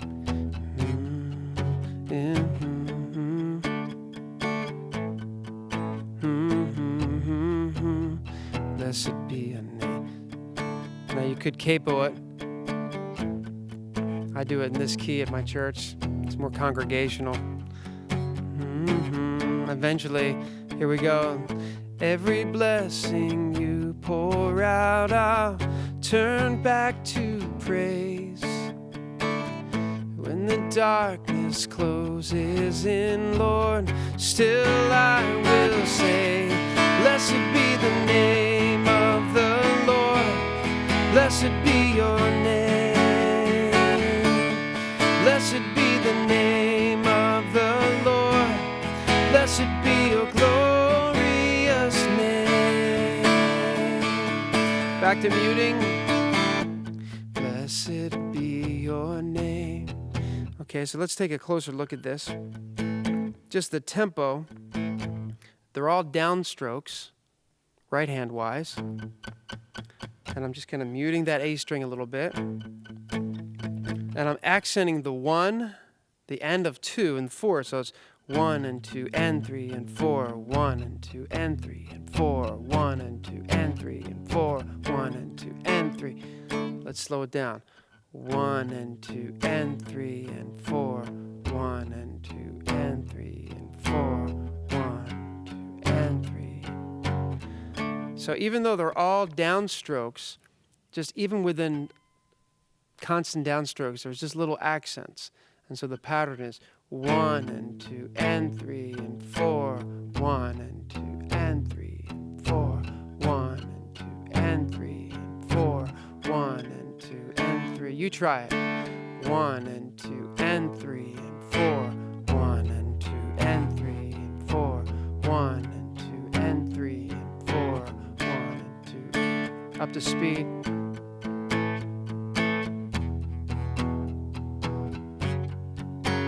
Then the chorus comes. Blessed be your name, the Lord.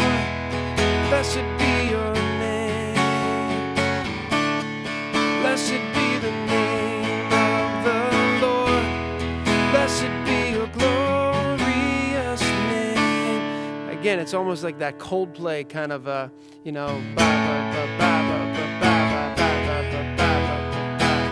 that's, you hear that kind of rhythm in a lot of their songs.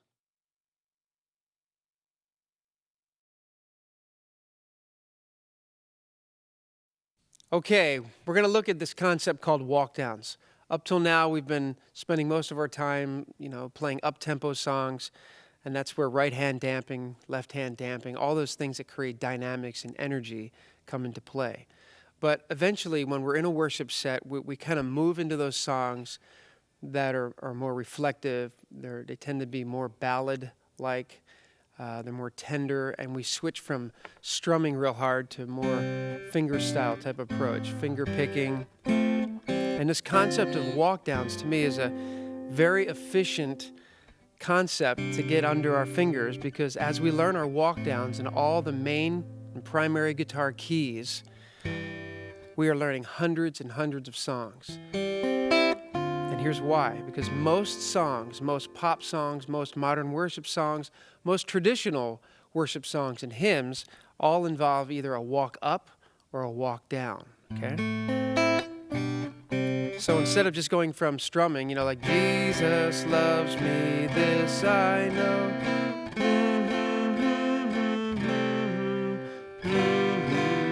That kind of just straight chord thing. We want to get to where we're actually creating some bass movement and we're adding some color to our chords.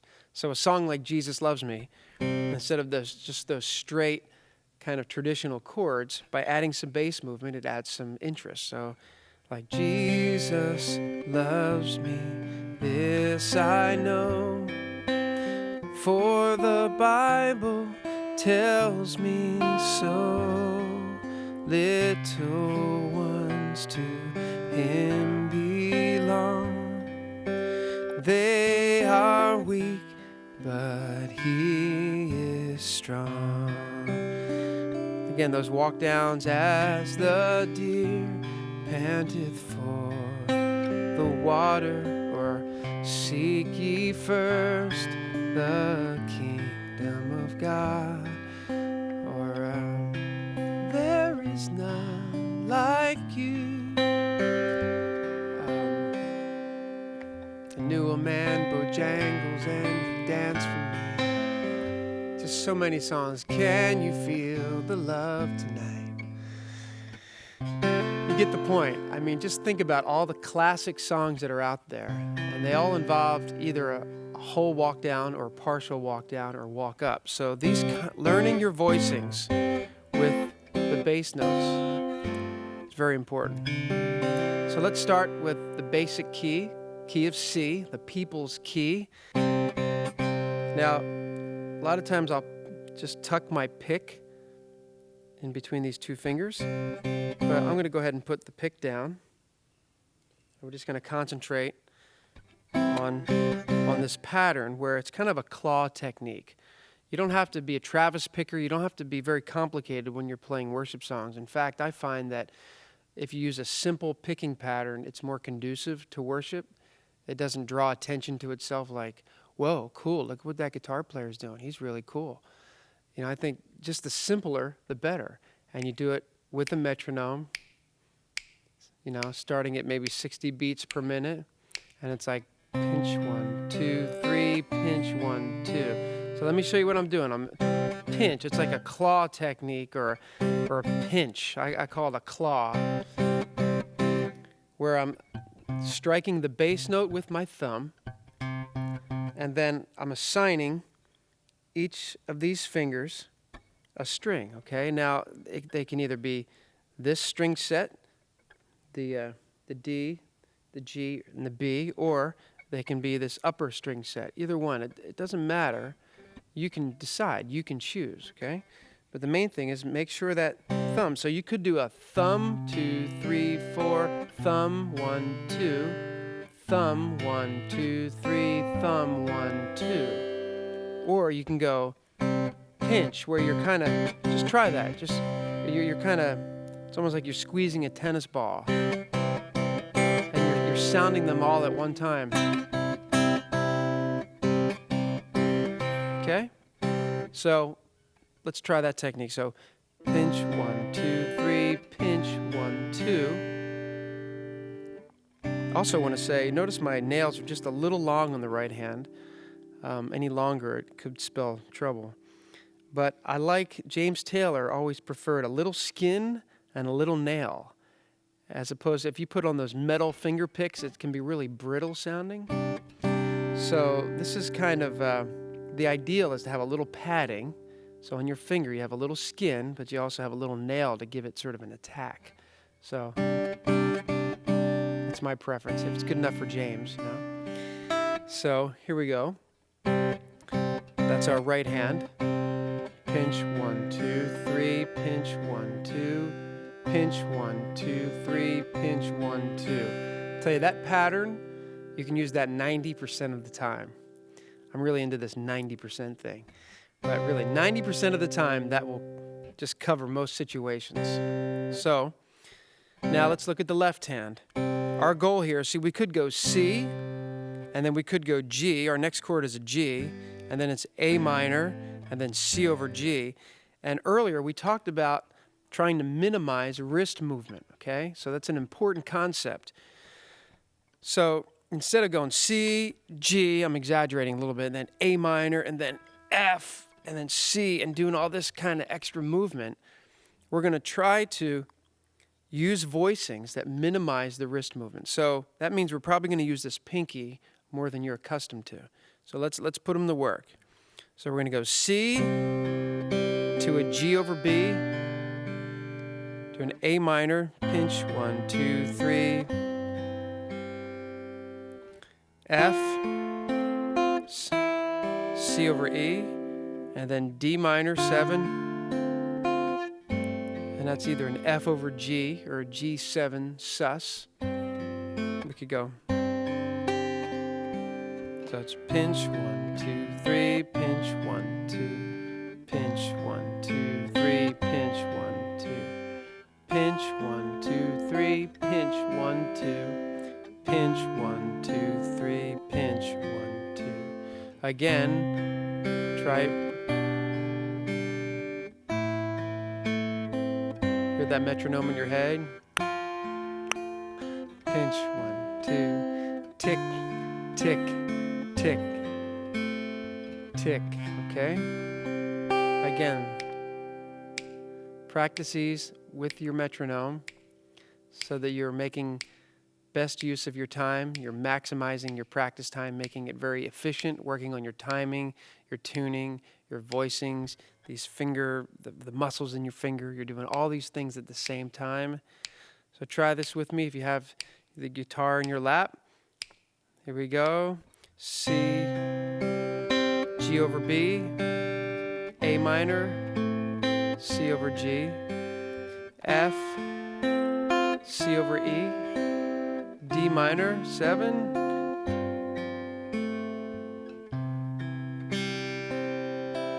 Now here's a neat thing, since we're going to move to the key of D in a moment. This chord shape right here, this F over G, 4 4/5. It's a movable shape, which means we can move that shape up, and it's a great way to switch from one key to the next. Let's say we're in the key of C, and we go, Lord, I long to worship you. And we go to a 4/5 in C, move it up 2 frets, 4/5 in D. Now we go to the next row of chords, walk down, as the deer panteth for the water, so my soul longeth after thee. See that? So we were in the key of C. Lord, I long to worship thee. And then we go to the 4/5, up 2 frets, as the pinch 1, 2. And now we're into the key of D. So here we go. We could do the typical D voicing, but again, think like an arranger. Think ahead. Where are we going? And since we know that our next chord is going to be this A over C sharp, maybe instead of playing a D this way, we'll play it this way. By the way, make sure you download all the voicings that I'm using. Download all the voicings at the website there. So here's D, but instead of playing it this way, I'm going to play it this way, since my next chord is going to be that A over C sharp. So it's pinch 1, 2, 3, pinch 1, 2, pinch 1, 2, 3, pinch 1, 2. Let me just say, I remember practicing just these 3 chords for a long time, and these are killer because it requires that, you know, you're squeezing these strings, you know, you're pressing down really hard in order to create a nice clean sound. You don't want to get away with like you don't want this kind of a sound. And if you're getting that kind of sound, it means that you're not pressing down firmly enough, pressing that string against the fretboard. So it requires a lot of physical strength right here, this muscle right here. So sometimes on these walk downs, just an exercise, even as you're watching TV, if you ever watch TV, just sit there with the guitar in your lap and just practice these voicings. Just get used to the actual physicalness of pressing down the strings. You don't even have to make noise if there's other people in the room. Just go ahead and press these things down, and through that repetition, you're going to build up strength in your muscles. And you're also strengthening, you know, your brain, telling your nervous system, telling your hand what formation to make, okay? Formation. That's a funny word.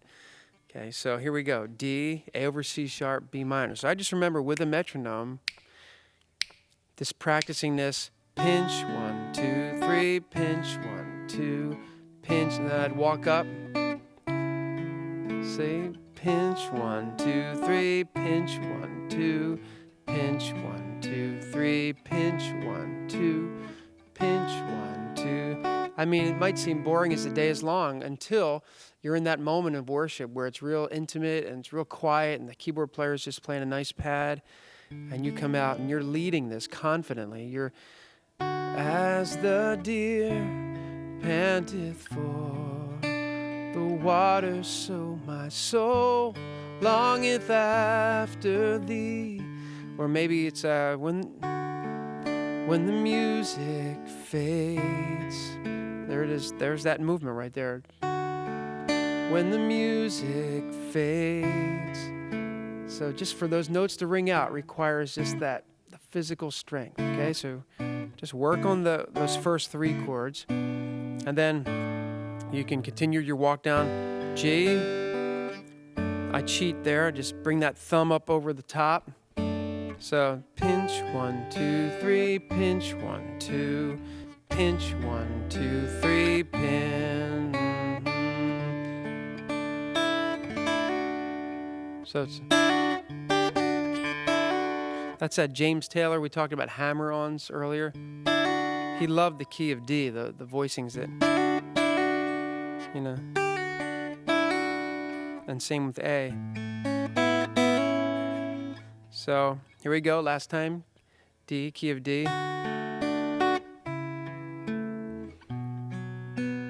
Now I'm kind of breaking up my picking pattern once in a while. Instead of going pinch 1, 2, I'm kind of going thumb 1, 2, 3, thumb 1, 2, thumb 1, 2, 3, thumb 1, 2. Instead of picking, I'm just hitting the bass note. Thumb 1, 2, 3, thumb 1, 2, thumb 1, 2, 3, thumb 1, 2. Let me point out one more thing, that whenever possible, try to keep an anchor note or an anchor tone between chords. And in these last 4 or 5 chords, I'm holding down the ring finger right here. So I'm going G, D over F sharp, E minor 7, A7 sus, back to D.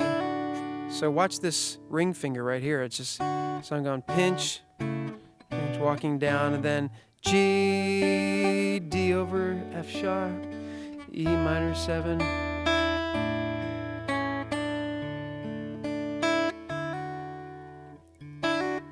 See that? So it's an anchor. It kind of helps us as we're making our changes and makes them a little bit cleaner if there's a common tone.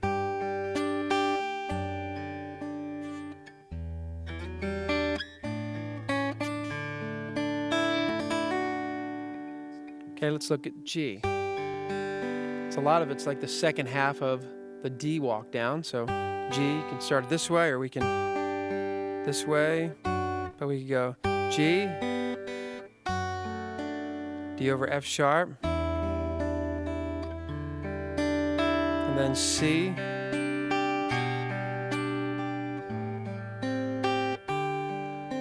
see, what I like about G is that there's a lot of common tones. Again, that G on top, and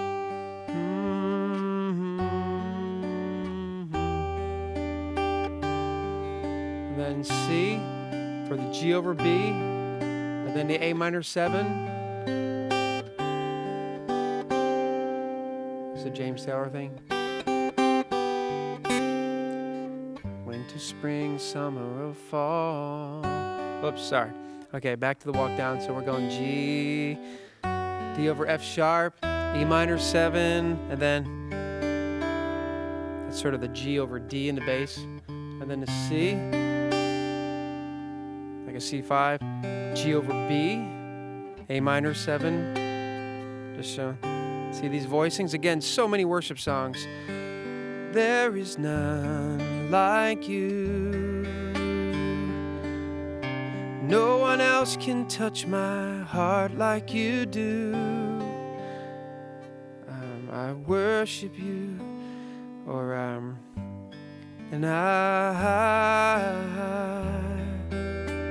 I'm desperate for you. There's a part of a walk down there, or and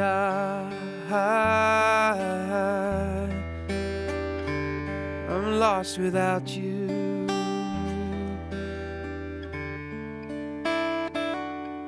Okay. You can hear those songs in your head. Above All has a lot of these same chords in it. Okay. Normally I would capo up, just capo this up to A, but basically it's a G voicing. So I'm going above all powers. There's that C over D. Above all kings.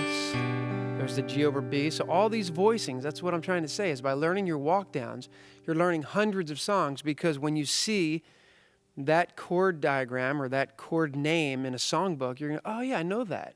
And you'll know it, and your fingers will know it, because you've already taken the time to learn this foundational concept, learning your walk down. So don't skip past it too quickly, okay? Get these under your fingers. So here we go. Above all wisdom, E minor. There's the C. You were here before. D over F sharp. G over B, all kingdoms, above all thrones. And then again the chorus. Crucified, laid behind a stone. You live to die. D over F sharp, rejected and alone. Walk down like a rose, trampled on the ground. C, walk down in G, you took the fall. Now I'm walking up, G over B, and thought of me above all.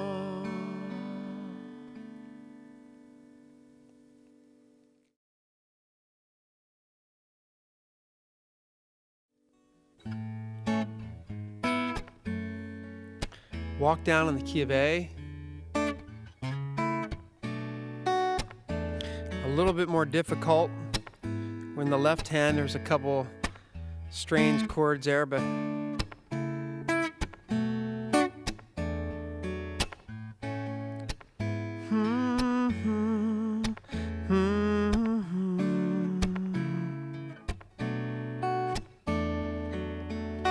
okay, let's look at this A. First of all, again, you pick the voicing that works for the situation. So instead of having to play the A like this, I'm just doing a bar because I know my next chord is going to be this E over G sharp, which is not an easy chord to play. So I'm going to, all these guys are ready. They're prepared. They're like, okay, put me in, coach. I'm ready. So here's A, and then they like jump on their guy. So boom, boom, boom. So A, E over G sharp, F sharp minor 7. Bam. Again, you could just kind of work on this. And I don't know, I just feel like you could do the walk down. You could do the finger picking thing, but you know, kind of like draw me close to you, and then it's lay it all down again. Hear you say that I'm your friend. That's when I'll use this kind of walk down often. Or in the song Shout to the Lord, my Jesus. A lot of these chords.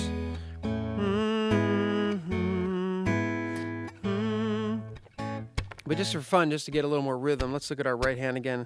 We're going to do that kind of plucking or claw technique, and it's like kind of emulating the snare drum again, or like a djembe maybe, you know, like 1, 2.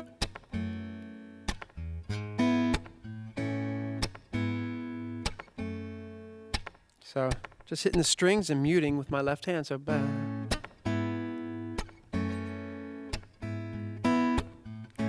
Just kind of good back porch kind of vibe.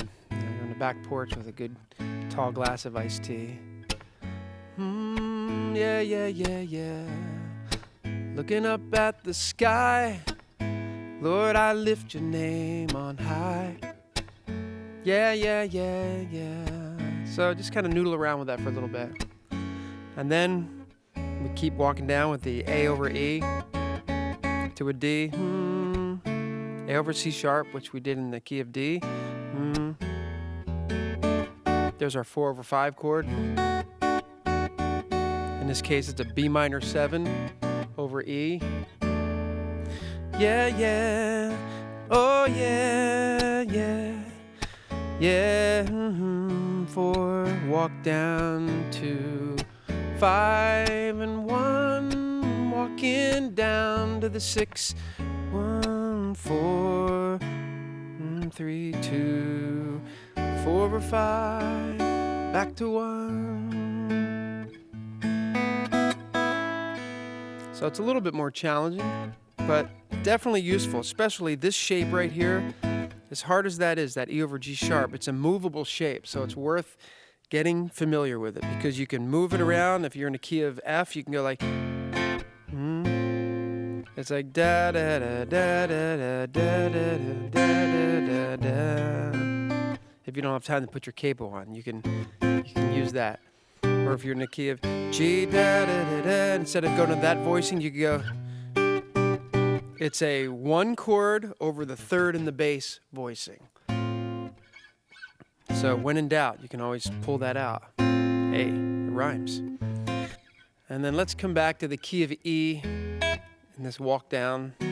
We've already explored E a lot with that open chord concept. But let's, there's going to be times where we need this kind of thing. And it's kind of a combination of the D walk down almost, but starting on the E there. E,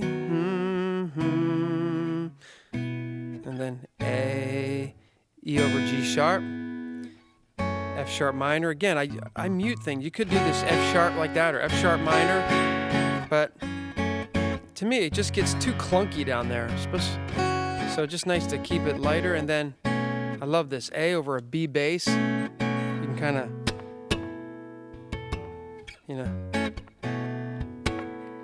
I mean, if you feel like you go up an octave and just hit 12 frets above, it's kind of fun. You can pretend you're Phil Keaggy. So, and then A over B. So it's like, I wouldn't use this that much in E. Occasionally, maybe on a song like Jesus, lover of my soul, Jesus, never let you go. It's kind of that James Taylor. I did an arrangement one time of love thee because thou hast first loved me.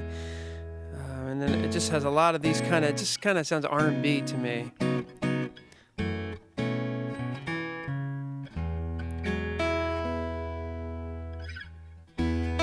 So, try that. Again, it's one of those things that if you may find yourself capoed, where you have to do a good walk down in the key of F, and instead of using the open position, all of a sudden you find, okay, there's F right there.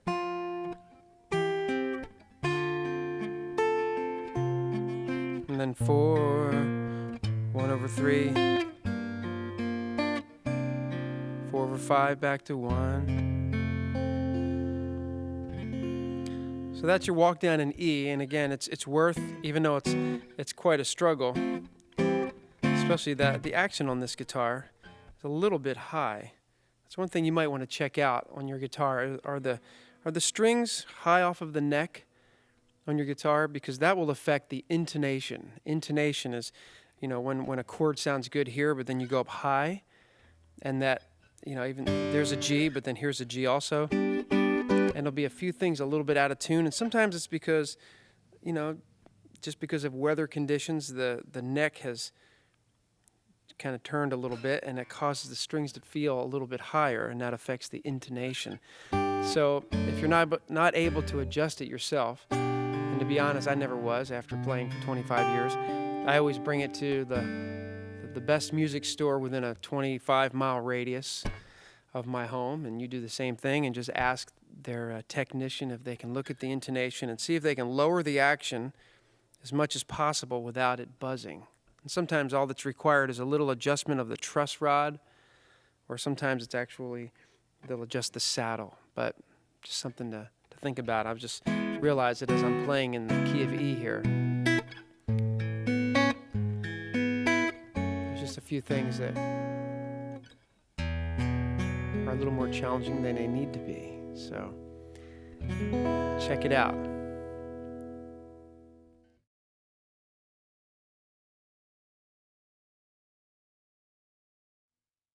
So by now you might be asking yourself, well, this is fine, Paul, as long as we're playing in G, C, D, A, or E. You know, that's great. But what happens if we are playing with a keyboard player and the keyboard player wants to play a song in A flat?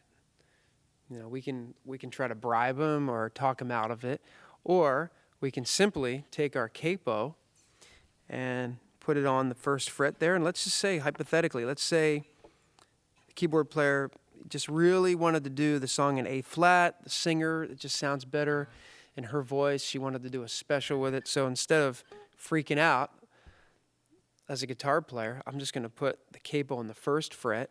I'm going to play the song exactly like I just did in the key of G, but now I'll be in A flat. Above all powers, above all kings, above all nature and all created things.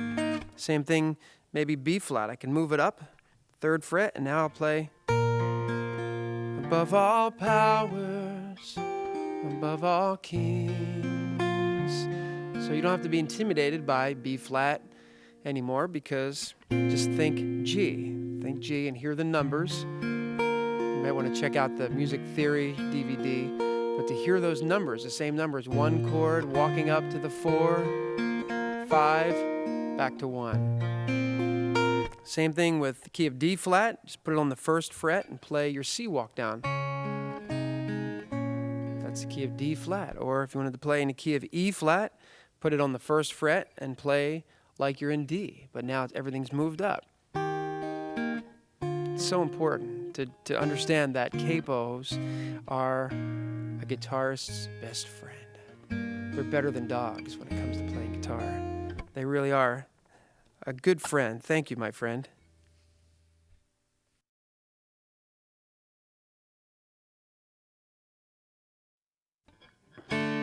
We've talked a couple times about when you have 2 guitar players in a band, maybe one person can be down here and another person can be up here, maybe capoed.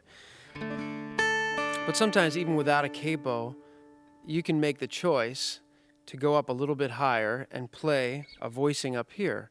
But you have to know your triads. You have to know the chords up the neck. So like for example, in the key of D, sometimes we're playing a song in the key of D,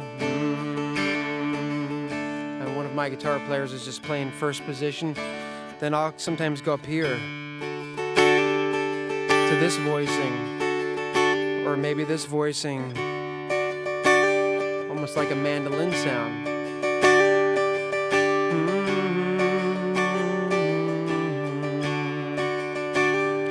You know, the be the center, Jesus, be the center.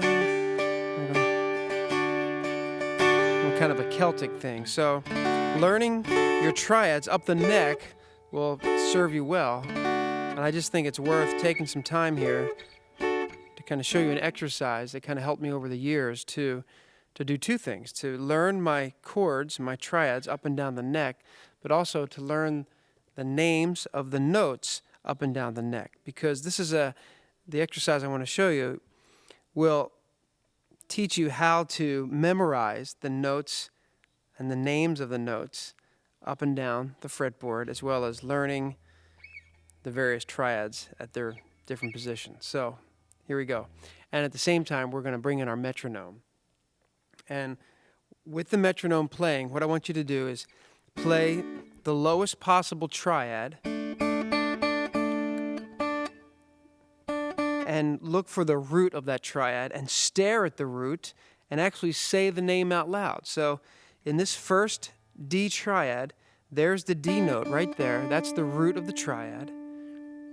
Okay, so I'm going to say D, and I'm looking at the root. Okay, that's going to burn that image in my mind. And then I say D, I do this voicing, and I'm staring. Here's the root of that triad, of that voicing. It comes from this bar chord, okay? So I'll say D while looking at the root. And then I'll go up to this voicing. And there's the root of that triad, okay? So with the metronome playing, it's a very efficient exercise. Let's just set it to about 80. And we'll do 4 beats per triad to start off with. And we'll just D is the 5 chord of G, so we'll go there, and then G is the 5 chord of C, and that's how we'll move from chord to chord. So here's the exercise. So let's start off with D, and we're going to stare at the root, and we're going to say out loud 1, 2, 3, 4. D, 2, 3, D, and then D.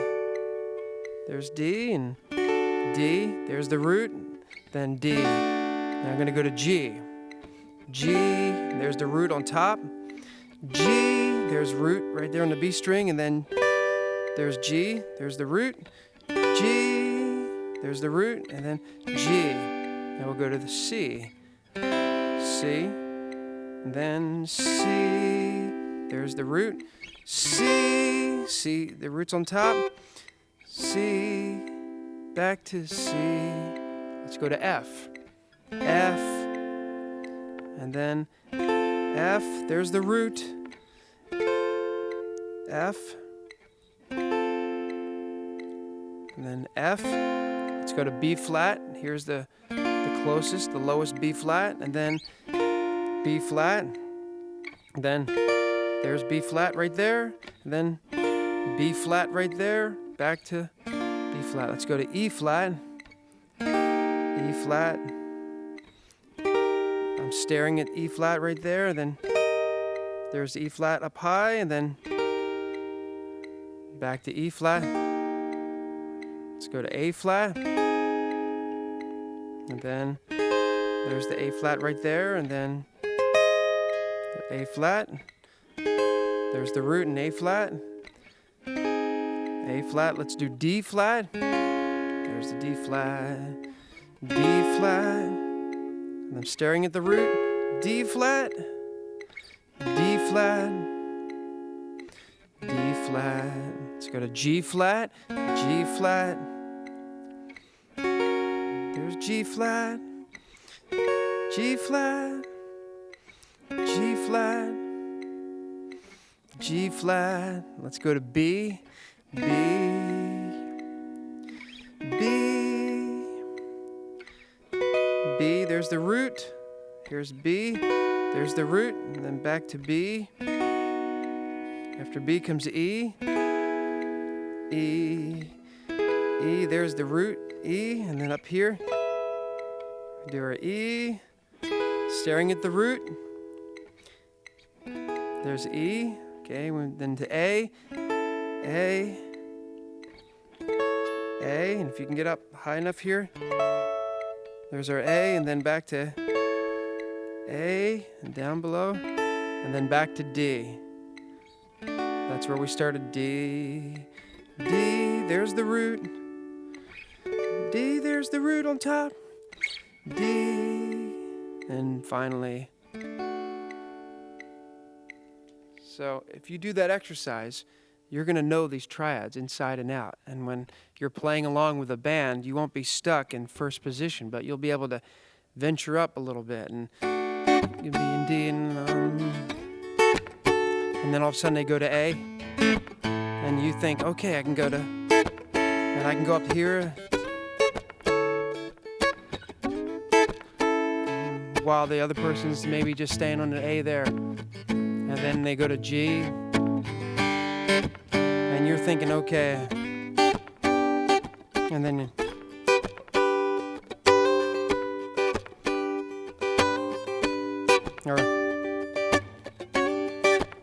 okay, while they're down here. So it's very, very useful. I just encourage you, just go back over that exercise. Do it again. It seems a little monotonous, a little boring. But as you start experimenting with some of these triads up the neck, you're going to start to see the fruit of your labors.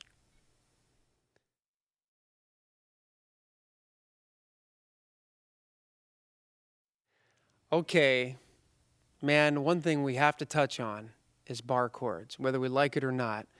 I would much rather play a bar chord on an electric guitar than on an acoustic guitar, but there's going to be times where you just have to, and it takes a lot more physical strength than it does on an electric guitar because the strings on an electric are typically thinner.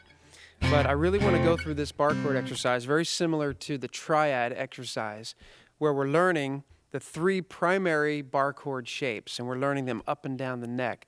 Again, to where we're not just stuck in a rut. We can branch out and have more creativity in our playing. So, again, I'm going to, with the assistance of my trusty metronome, very much like the triad exercise. Just want to encourage you, let's start with this. Basically the 3 bar chord types are sort of a C type, where it's a C, and then we move that up. There's a D flat, there's a D, there's an E. Do you see the C chord right there? That's basically a C chord. And then we're just moving our fingers, acting like the nut, okay? And we're moving that up. Okay, so that's one. Then there's the A shape, where we have an A, and then we move that up, and there's a C, there's a D, there's an E, okay? Except instead of performing it that way, we may just, after a while, just get used to using our third finger there. And then the other bar chord, usually the first one that we learn is this E shape, this E type of a bar chord, where it's an E and then we move it up and we bar first fret, and that's an F. We move it up 2 frets, that's a G. Move it up a fret, G sharp or A flat. Move it up, A, A. Okay?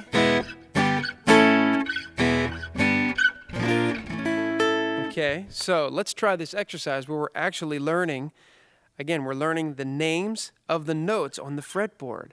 And by calling out the name of the root and visualizing where it is. So if I was starting on F, let's say I'd say F, and I'd visualize there's the root of that chord, F. There it is. And that'll come in handy for the rest of your life. And then F, there's an F right there. Look for the root of the chord, F, and then here's the third type. And there's the root right there. So we're going F, F, F, F, F. Okay? So let's start in the key of C. So I'll get you started, and then you can try this on your own. Okay? So we're going to start with C. C, 2, 3, 4. C, 2, 3, 4. C, 2, 3, 4. C, and I'm picturing there's the root. C. C wants to go to F, so we'll go F, 2, 3, 4. F, there's the root, 3, 4. F, 2, 3, 4. F, 2, 3, 4. F.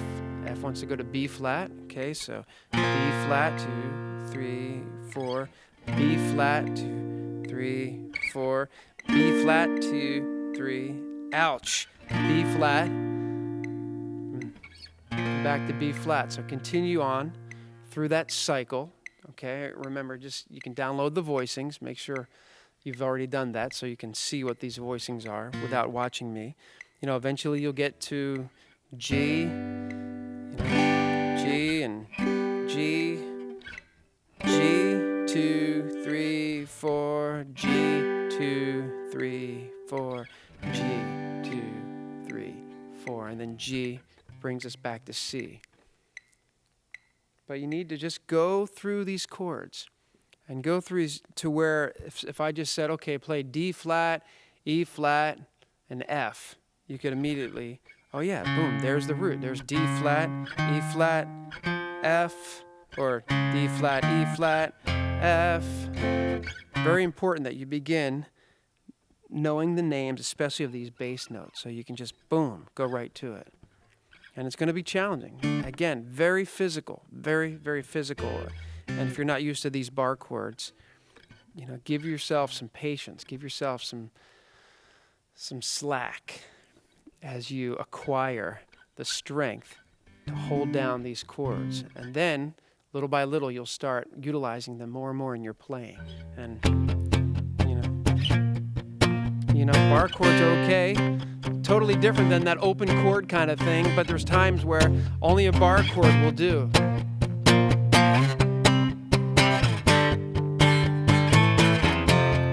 There's something about a bar chord combined with that right hand damping we've been talking about. Every step of faith, every sacrifice, all for you. Every song of praise is all for you. Every hand that's raised, everything I am, everything I do is all for you, all for you.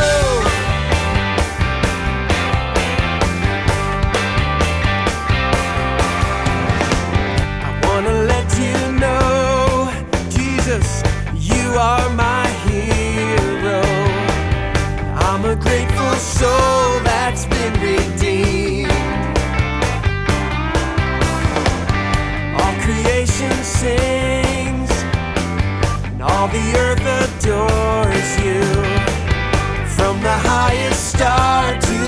privacy.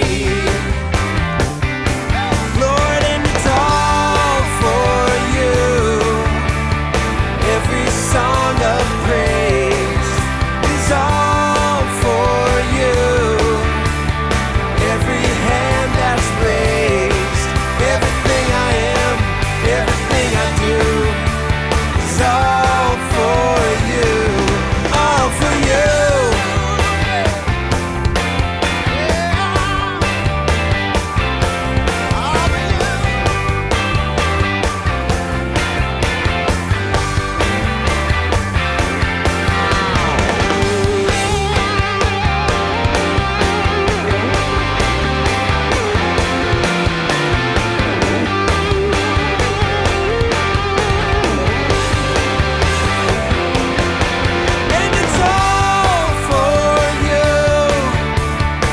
Every song of praise, Lord, it's all for you. Every hand that's raised, everything I am, everything I do is all for you, all for you. It's all for you. Yeah.